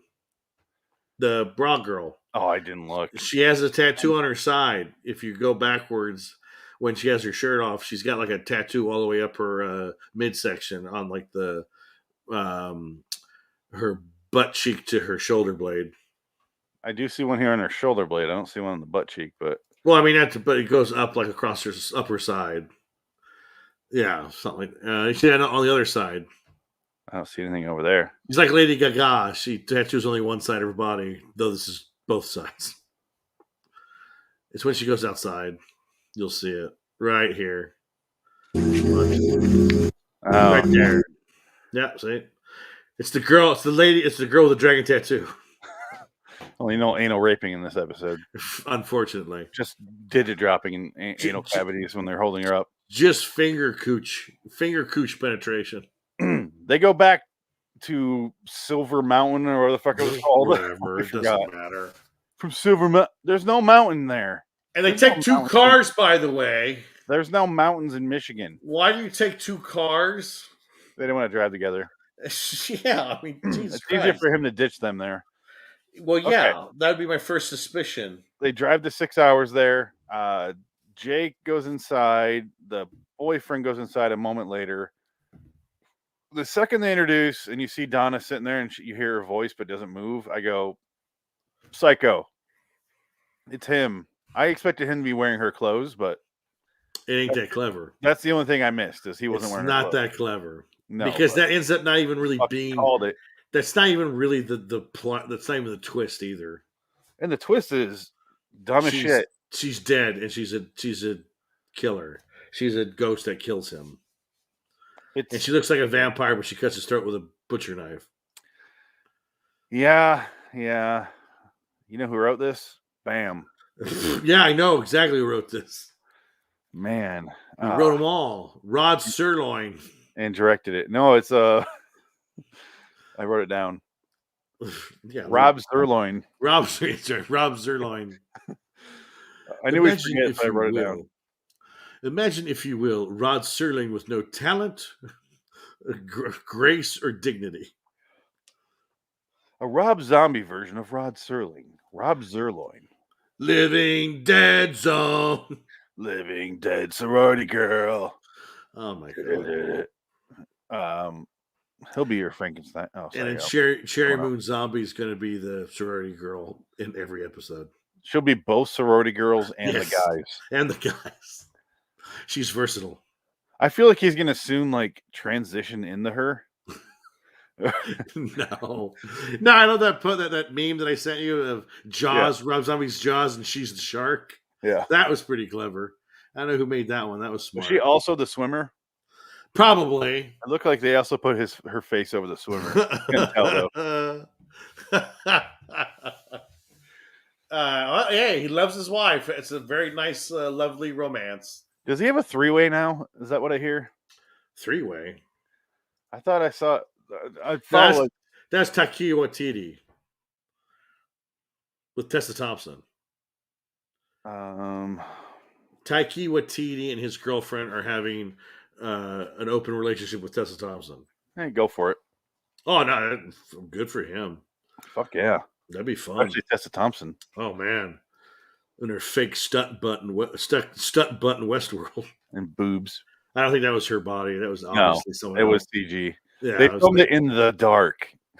That's how you know. Yeah, I was watching, like, oh, that ain't her body. That's probably fairly accurate, but which is kind of you feel like she'd be down for that. I don't think she. I don't know. Maybe she's just she thinks she has a frumpy butt. It's the one part of myself that I hate is my butt. And I feel the same way. I have a terrible butt. I don't have a butt. I have white man butt. I have Hank Hill butt. You don't have an ass. I have an ass. I don't. That's horrible. I need to do more squats. I'd be a terrible gay man. No gay would ever love me. Still got a hole. No, it's not enough. I think you say no. I don't have it. I got it sewn over, man. No, I got rid of it. Got a rash on it. They had to I poo in a bag. I wash myself. I wash bag on a stick. I don't I know why they reminded me of that. I want to be a lardo just like Dad. Yeah. I love how excited he is after that.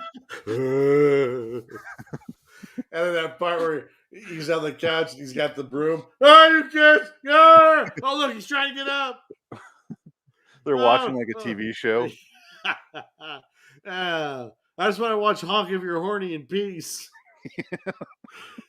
I'm sorry, sir. We can't. Our seats cannot accommodate your man of your size. Man of your size. Please let us give you a free garbage bag full of popcorn. A complimentary free trash bag of popcorn. A garbage bag full of popcorn. And then he takes it. Oh God, it was good. All right. We we often go into the Simpsons episodes, but yeah. There's really one more thing that happens is the characters one at a time. The dude, the generic white dude, goes in, sees the friend's body, gets chased out, gets stabbed to death. It cuts to 3 months later again, and we see the bitch girl sitting in the car. It felt like it was months later. And yeah, she's like, was funny. She gets out of the car. Everybody's taking a chair forever. This is boring. You see those wicked car seats, those covers on it? Yeah, it has big rose. All right, let's see those because that's her artwork for her tattoo on her ass. Oh yeah, I have a sunflower on my ass. If you're interested, I'm guessing this is the red light of the recording button on the camera. Probably. Your film crew, ladies and gentlemen. Yeah. Oh, there they are. There's a light. There they are. Yeah, there's another light. Yeah, look at those car seats. Look at that. That's some. You know that her back tattoo is all the way down her ass. Real reason I'm screen sharing is because she goes in, pulls out another gun we never. This is hilarious. About, yes. And shoots Donna.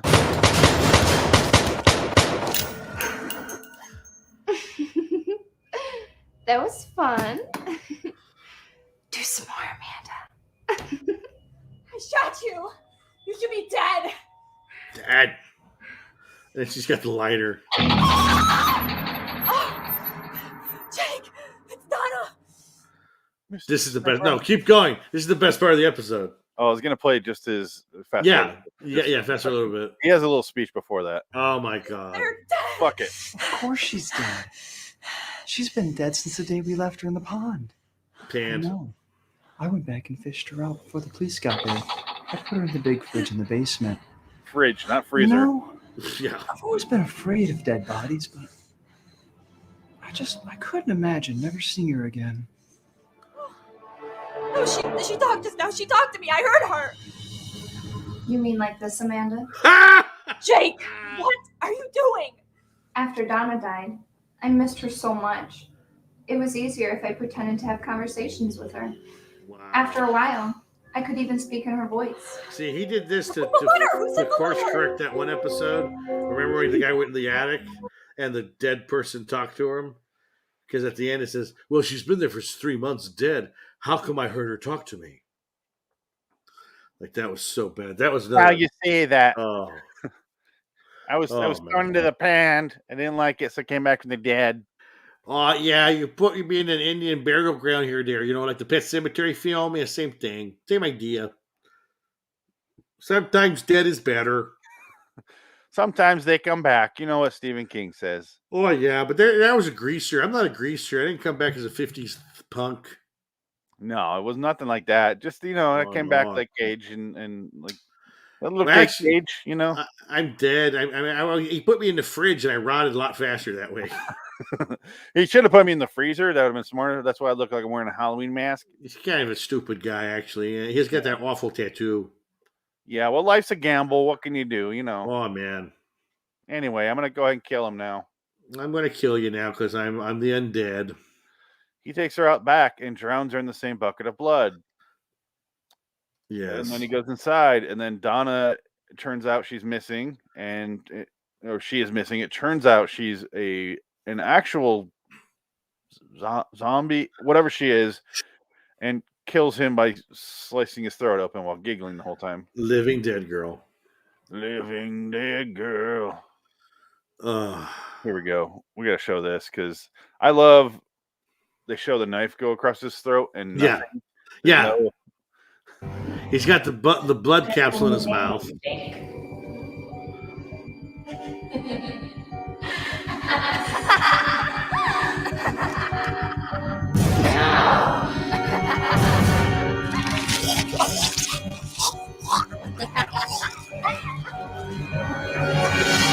Yeah, I don't even think it's the same girl.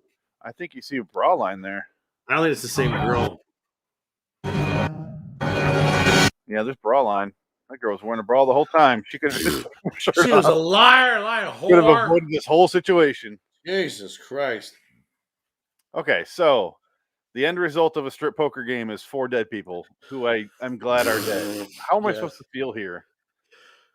I don't think you're supposed to feel at all. Part of the problem with these shows is they're all like super trashy people. Yeah. And I actually don't give a shit if they die or not. Well, it's like a Rob Zombie movie. They're all the circus performers or carnival acts. But at least they make them the killers. They're not the people you're hoping survive. Yeah. Like Chris, what's his name? Hardwick. Chris Hardwick. He's a regular dude in that, but he plays like a stoner, doesn't he? I don't know. I can't remember. 1,000 Corpses. That movie's no, that was Rainn Wilson was in House of 1,000 Corpses. No, they both are. Are they really? Yeah. Chris Hardwick was like drunk, alcoholic at the time, so he's like super bloated. Most really? People recognize him. Yeah. Oh, I'll post wow. a picture. Yeah, I didn't know that. Huh. And now he's married to the richest family in American history. Yes, and he has a house from the 20s, and he fills it with like pinball machines. Good for him. Oh fuck yeah! I love all the shit that came out about him. Yeah, it ended up being nothing. He doesn't touch him at all. It ended up being like he's kind of a bad boyfriend, or used to be. Well, just because she was a bitch and she probably deserved it. And it's funny because I listen to his podcast, and he has his exes on all the time. Yeah, he gets along with his exes like great, like really well. And I'm like, yeah, no, I don't believe her at all. Well, the X's and the O's want me. There's Chris Hardwick in that movie. Is that really Chris Hardwick right there? Yeah. Wow. Wow. Really? Oh my God. Yeah, he's It looks like Sean Astin. There's Rainn Wilson and Chris Hardwick. Wow, that's shocking. Yeah, he said he was go listen to this podcast, like I said, and he said he was just super drunk throughout most of the movie. Yeah, well, this period of time, and he lost weight once he stopped drinking. Yeah, there's like Matthew Perry there. Rainn Wilson. There's Chris. Oh man, yeah, it's always a fish thing. Yeah, Chris Hardwick has the long hair and wow. Yeah, I haven't seen that movie in forever. It's awful. It turns into a literal haunted house ride at the end, and it goes on for 25 minutes, and I'm like, oh god damn it, end. I do like Devil's Rejects somewhat. Yeah, that's fun. Yeah, it's appropriately over the top. Yeah, what it should be. It's that feels more grindhousey. And then he wrecked it by doing a direct sequel where they live. I never saw that. Yeah, it's terrible. I mean, I didn't watch it, but I'm just like, you know what? You can't do that. You can't end the Devil's Rejects and then ruin the Devil's Rejects by doing a sequel about the Devil's Rejects. Yeah, because it ended perfectly fine. Like with that, oh, it's great. What was it? Great. Freebird was playing. Yeah, it's perfect. No, it wasn't it's Freebird. It's Freebird. Oh, I thought it was the other one that they did. No, it's free. It's the long version of Freebird because it's like fucking the whole end sequence is 20 minutes long. Yeah, I'm trying to picture it now. Yeah, it is Freebird, and it's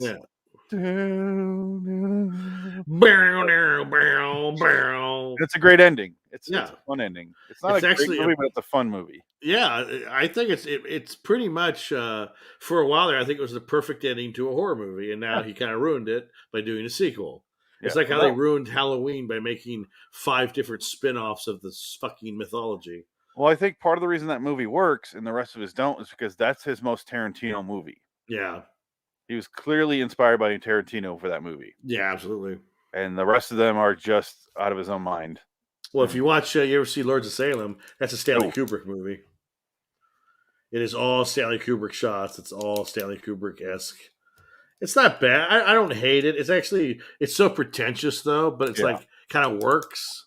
I kind of enjoyed it. There's some neat stuff in there, but I think everybody wants to hate Rob Zombie just to hate him.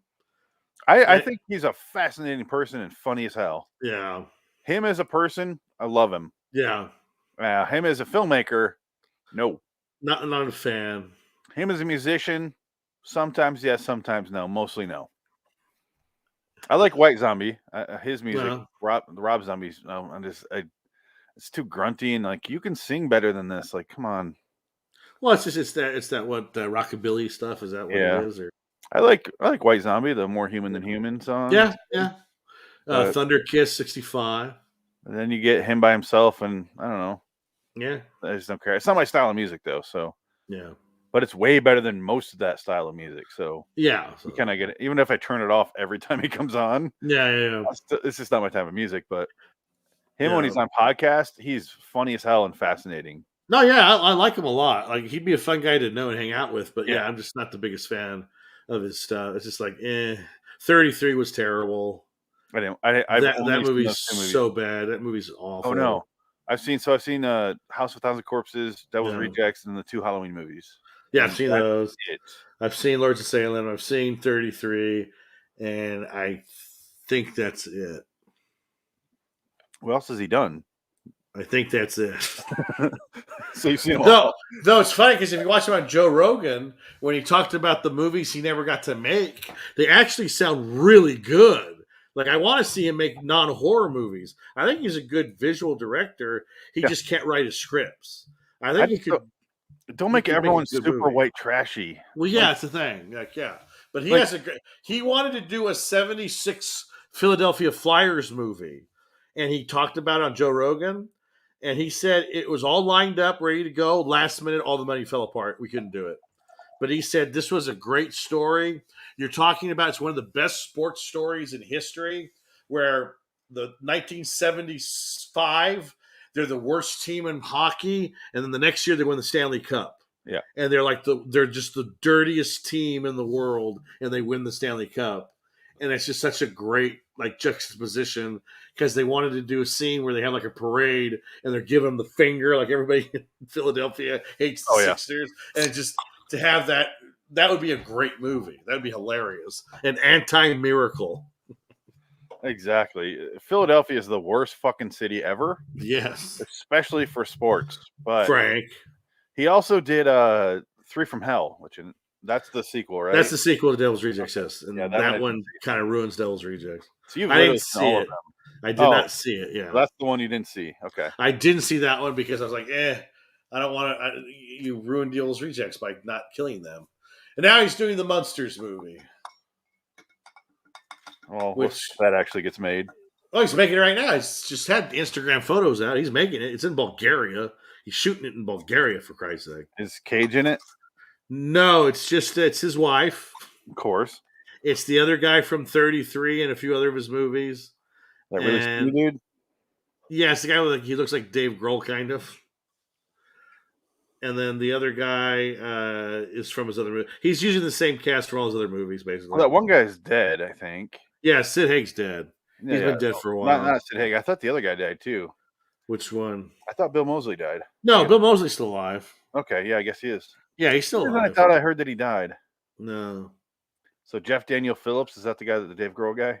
I guess. Yeah, that's the Dave Grohl guy. Yeah, I don't. Yeah, yeah. Westworld. Was he in Westworld? Yeah, shows he was. There's Tenderloin. Oh, who? Yeah, what was he in Westworld? Oh, I did. Tenderloin. Emilio Rivera's in it. Huh? He's a guy you'll recognize. He's from the what's it called? Sons of Anarchy. And the okay, yeah. Hispanic man. Yeah, obviously. He's in Venom. Is he in Venom? That guy. Venom. I forgot there's a new Venom movie too. Oh, it's the shortest movie you'll ever watch. Oh, good.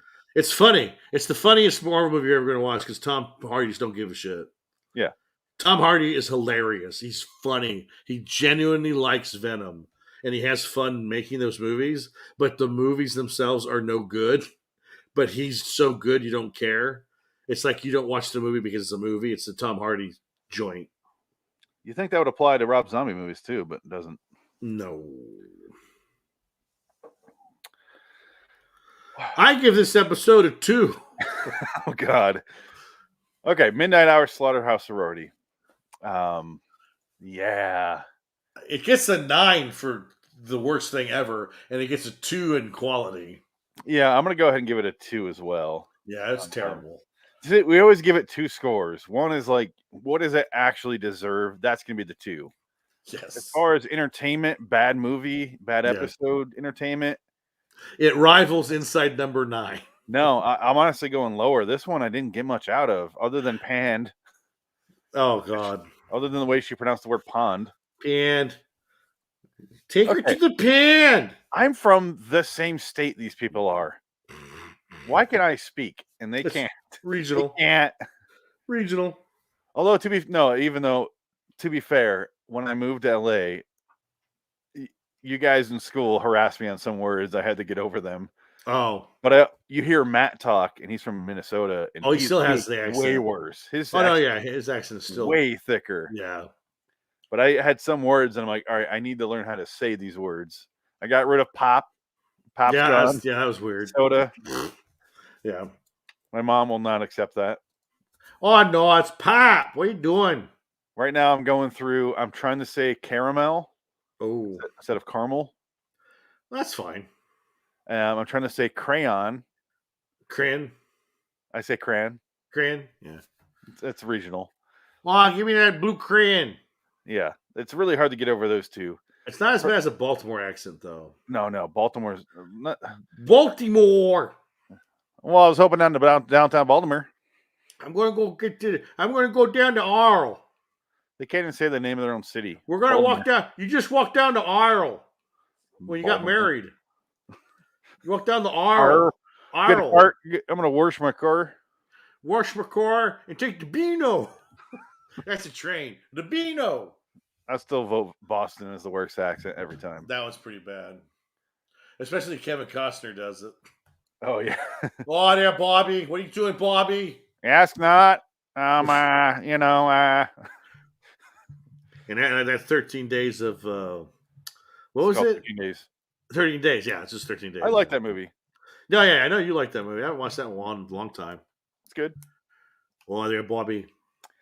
It's not. It's something I like to watch because of the. It's not great. It's just it's solid. It is what it is. It's like a TV movie kind of sort of Right, thing, yeah, where yeah. you're not really holding it in the regard like judging it against other movies. You're kind of going. I think it pretty good reminds for what you it of a is. John Frankenheimer movie. I was just gonna say that because That's what it Frankenheimer has is. a lot of these kind of movies. Yeah. Did you find out if you had that movie that I showed you? Which one? The Don Johnson one? Oh, I can look right now. Yeah, because I have it for you. I got it for $1. You have the Don Johnson one? Oh, damn you. I thought I found gold. I thought it was like, oh my God, this is the rarest DVD ever. No, I got it. Let's see if it's Okay, any well, I'll good. watch it. Yeah, how's the CD?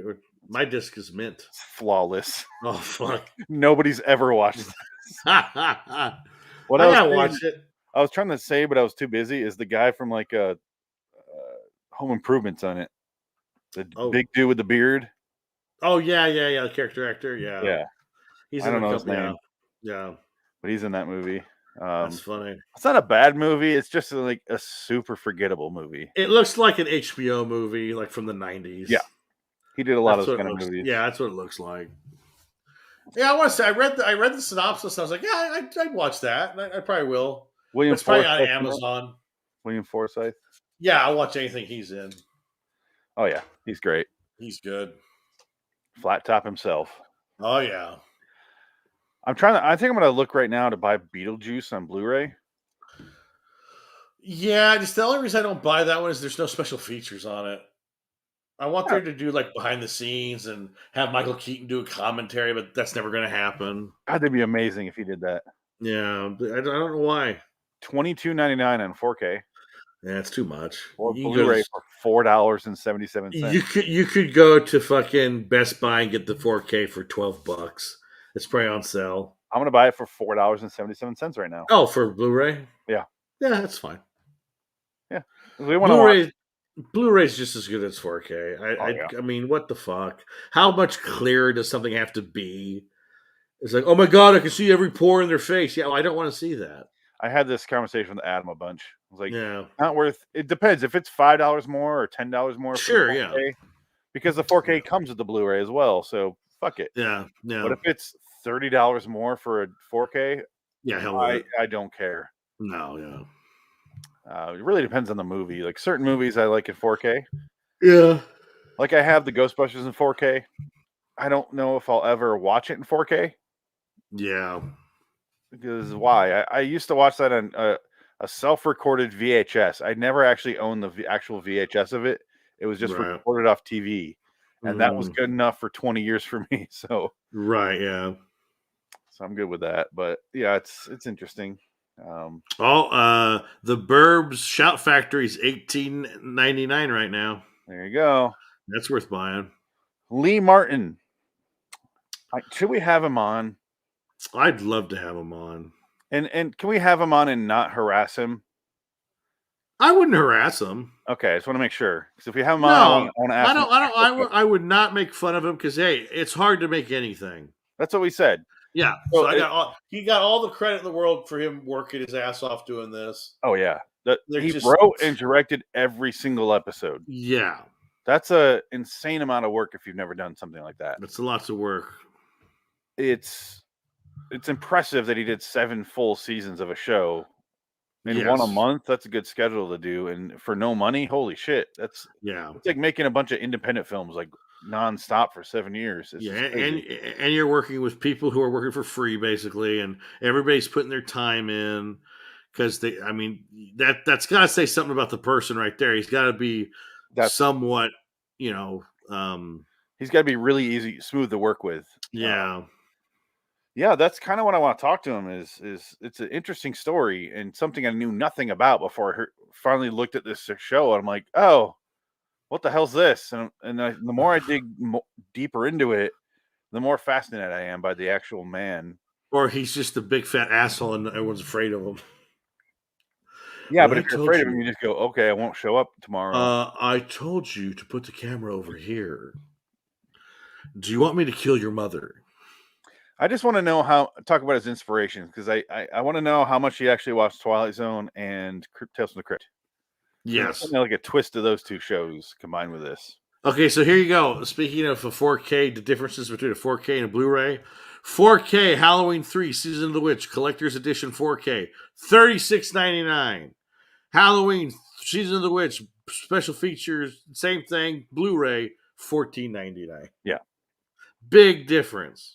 And you will not notice any difference when you're watching it. I would say no. No, you're going to be too busy looking at those Tom Atkins abs when he's fucking that girl and then ask for her age. You know what he said? I was watching this documentary on horror movies, and Tom Atkins was only talking about Halloween 3, and he goes, I think there's nudity in there. I think you see my ass. And he goes, when I had an ass. He said, when I had one. He said, that was hilarious. And the woman next door was my wife at the time. And he said, she's the one that gets her face shut off, and I'm screwing the girl next to my wife in the other room. I thought that was kind of weird. He's funny. That Tom Atkins is pretty funny. Yeah. He's pretty awesome. I think he's aware he shouldn't have had the career he did. Yeah, well, he even says that. He talked about that. He goes, what the hell character am I? He goes, I'm a drunk doctor who just womanizer bangs women left. He does the Fog, too. He goes, the first thing in the Fog, I'm with Jodie Foster, or not Jodie Foster, Jamie Lee Curtis. And he goes, the first thing she says is, are you weird? And I said, yeah. And then we bang. That's what he said. It was funny. He goes, they were in bed together. That's just bizarre. Yeah. Like, what the hell? This is pretty funny. He's a fascinating man. He's good. And he's got one of the best lines in movie history. Maniac Cop, when he goes, this story could be bigger than AIDS. That's one of the greatest lines in cinema history. Oh, I haven't seen that in a while. It's not good. No. I do want to see Night of the Creeps. Is it Night of the Creeps? Yeah, I haven't seen that one. I haven't seen it either. I need to watch that one. That one's supposed to be really good. I also want to watch the Maniac Cop sequels. Yeah, I do. I imagine they only get worse. Bruce Campbell's in them. He's in one of them. He's in the first one, I think. Okay. I've seen the first one. I have not seen the others. I've only seen the first one. That was a long time ago, like VHS rental days. But get Shudder on Amazon. They have every horror. Like, they have lots of stuff. Yeah, I mean, Shudder I have them. If you have Shudder, Shudder's great. I'm kind of impressed. I mean, I have the Maniac Cop movies. I just okay. There's so many movies I need to watch that I just can't. Well, Shudder has a lot of them. Has a lot of Italian horror movies. I just watched Society today. I've never seen that movie before. That was actually an interesting movie. That's the head backward shower thing. Yeah. Society was pretty interesting. I've never seen that. Society was pretty good. The dad is the butthead. And he goes, "You called me a butthead, son." He's like a butt. It was funny. It was interesting. Read that in media, or Jay always says, like, the less you know, the better. So I don't want to know too much. Yeah, no, it actually not a bad. It's not bad. It was actually kind of surprisingly interesting. And there's some really cool effects. And you're like, oh, wow. It's kind of gross, but it's interesting. A lot of those movies I haven't seen. Like, I haven't seen that, or Videodrome, or even Scanners All the Way. That's rough. Most Cronenberg movies I haven't seen. Yeah. I don't. It's just not my. It's not my style of movie. Yeah, you don't like those perverted horror movies. I don't like then going back to what we talked about with Adam, I don't like that kind of horror. I don't like body horror, yeah. I just don't care. Existential dread horror, yeah. It does nothing for me. Yeah. I want people in a situation they need to figure out how to get out of. That's more of my style. That's why you like the Saw movies. That's why I guilty pleasure like the Saw movies. That's why I like It Follows. I've never seen any Saw movie except for the first one. Yeah. Well, you're not missing a whole lot. I figured. It's a lot like this show. A lot of bad acting and a lot of stories that you're like, wait, what? And Shawnee Smith. I was hoping to be quicker on the button there, but I overshot it. It's a bomb! He's got a bomb! That musical sting is just so stupid. Mick Garris. Why did you have that musical sting? It doesn't work. Just if you had her get electrocuted, she fell with no music, it would have been fine. Yes. That weird Disney music plays over it. What were you thinking? What is that? Why? Why? It's a bomb! He's got a bomb! It's such a cheesy music sting. Such a fucking Disney movie sequence. Like, Like the fucking bell running down the hill with wolves and shit. But they're all singing. Wacky. I'm gonna buy some Beetlejuice because I haven't seen that movie in probably 20 years. A good one. We're here for your daughter, Chuck. Ah! Hang. All right. Well, I guess we should leave. Yeah. Overstayed your welcome by an hour. I don't know what we're doing next time. I know next week we're doing Halloween on the next Saturday on October 30th. We're going to do that for sure, though. Yes. Okay. I don't know what we're doing alongside it. Yeah. Maybe Halloween 2. Ooh. Yeah. I don't know. We'll talk. Yeah. I'll be in a hotel room, so it doesn't matter anyway. Yeah. I don't know what your thoughts are on that. I'll have a different background. How exciting. Oh, it's been a while. I'm going to have to bring my laptop and my gear. All right. Yeah. So that's the only plan for next week. We're supposed to do 2 Cage movies today, but that got thrown away. Yeah. I don't think we're ever. It's probably going to have to get that movie on a pay-per-view or something when it ever comes out. Figure something out. We won't do it next week just in case. Yeah. But I'm nobody cares. Nobody cares. Nobody cares about the Nick Cage movies. I do. I know, but that's it. It's an entirely selfish show. Everything I do is entirely selfish. I just of course. Nobody watches this shit. No. We had one guy show up who said, "Oh, I fucked up and read that wrong." For Bernie Clifton. Yeah. He thought it was a Tony Clifton thing and left. We have British listeners for half of the Inside Number 9, right? Yeah. Well, all of it. Oh, okay. It appears to be the only people that tune in here. Fantastic. But anyway, well, let me just say real quick. Our next 2 episodes that we plan on doing, maybe we'll just do this. I don't know. I do want to get to Halloween, though. But is Inside Number 9, 602, Simon Says, another soul foodie one from YouTube. And now I completely trust that person. Yes. And then the next Lee Martin's Midnight Hour is 612, The Damned Die Naked. Which that title has nothing to do with the episode, as this one just proved. Yeah. This title, that title should work for this episode, actually. It would make more sense, yeah. She was damned because she came back from the dead. Actually, I fucked up. That was this title. I screwed up. Sorority House, Slaughterhouse Sorority. Fuck this episode title. I hate it in every way. It's sloppily written and sloppily titled. It's like just titled to get your attention if you're watching on flipping through the channels and you're eating Doritos and baked and Mountain Dew and tidy whities and you're scratching your balls. This episode was from 2011, December 2nd, 2011.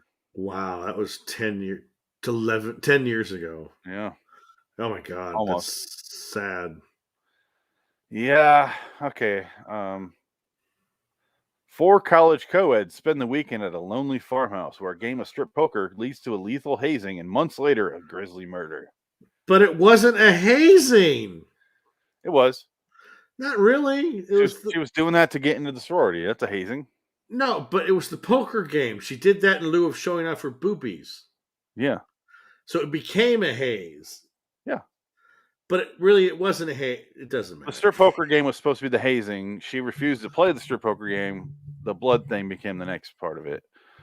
I'll agree with that synopsis, but the title's still stupid as hell. You're giving him too much credit. It's a guarantee he wrote that synopsis on IMDb. Absolutely. Are you crazy? Lee Martin, if you'll be so kind as to be on, we'd love to have you. We will not harass you at all. I'm genuinely curious about how you got this shit made for 7 years. Yeah, that's a feat. But yeah, other than that, like I said, this show would be fine on Shudder. Yeah. Like Shudder could, it's on par with anything on Shudder. I've seen garbage on Shudder that's shit, but they still get a distribution. I mean, shit, why not put this up there?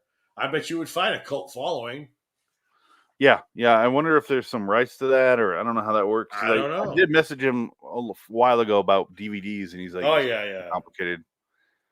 Yeah, it made no sense. Yeah, selling to Shudder might be a good idea for them. Sure, I mean, why not? Should I set that up for them? Yeah, he is manager. Go get your 10%. Yeah, fuck it. Right? Yeah, exactly. You got 5 kids to feed. All right, let's get out of here. For me, LIWstudios.com, Loitering in Wonderland on YouTube. If you listen to the podcast, you can watch the live videos or watch them afterwards. Who cares? For this show. And also LIW Twilight Review, we do live as well. The Cage Cast, we do live. We're doing John Carpenter review next week for Halloween. Too many live shows and not enough viewers. But I don't really care. We're a podcast. Fuck it. Yeah. Those are my plugs. What about you? King of the Scream. Stephen King You adaptations. You flat out said Scream that time. It's King of the Screen. Yeah, but you said with M. Oh, did I? Yes. King of the Screamer. Yeah. I don't think it's up yet. I think we're going to record some episodes and have them on standby and then release them. SCREEN. Yes, Screen. It's in the notes of this podcast for Scran. King of the Screen.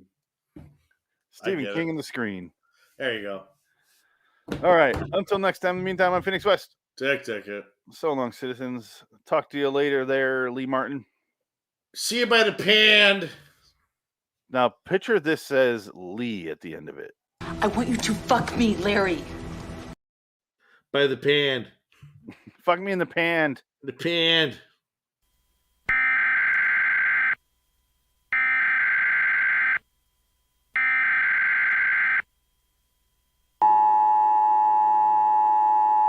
Citizens of Wonderland, rejoice in the fact that we have covered another episode on the podcast.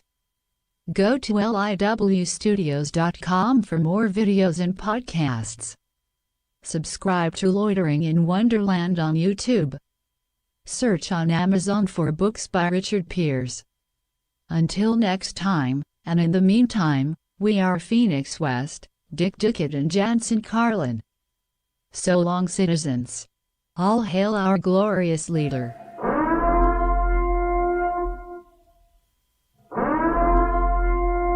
Shut off the fucking podcast now.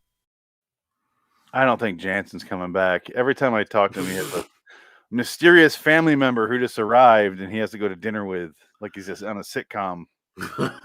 My boss is here. I can't talk. Yeah.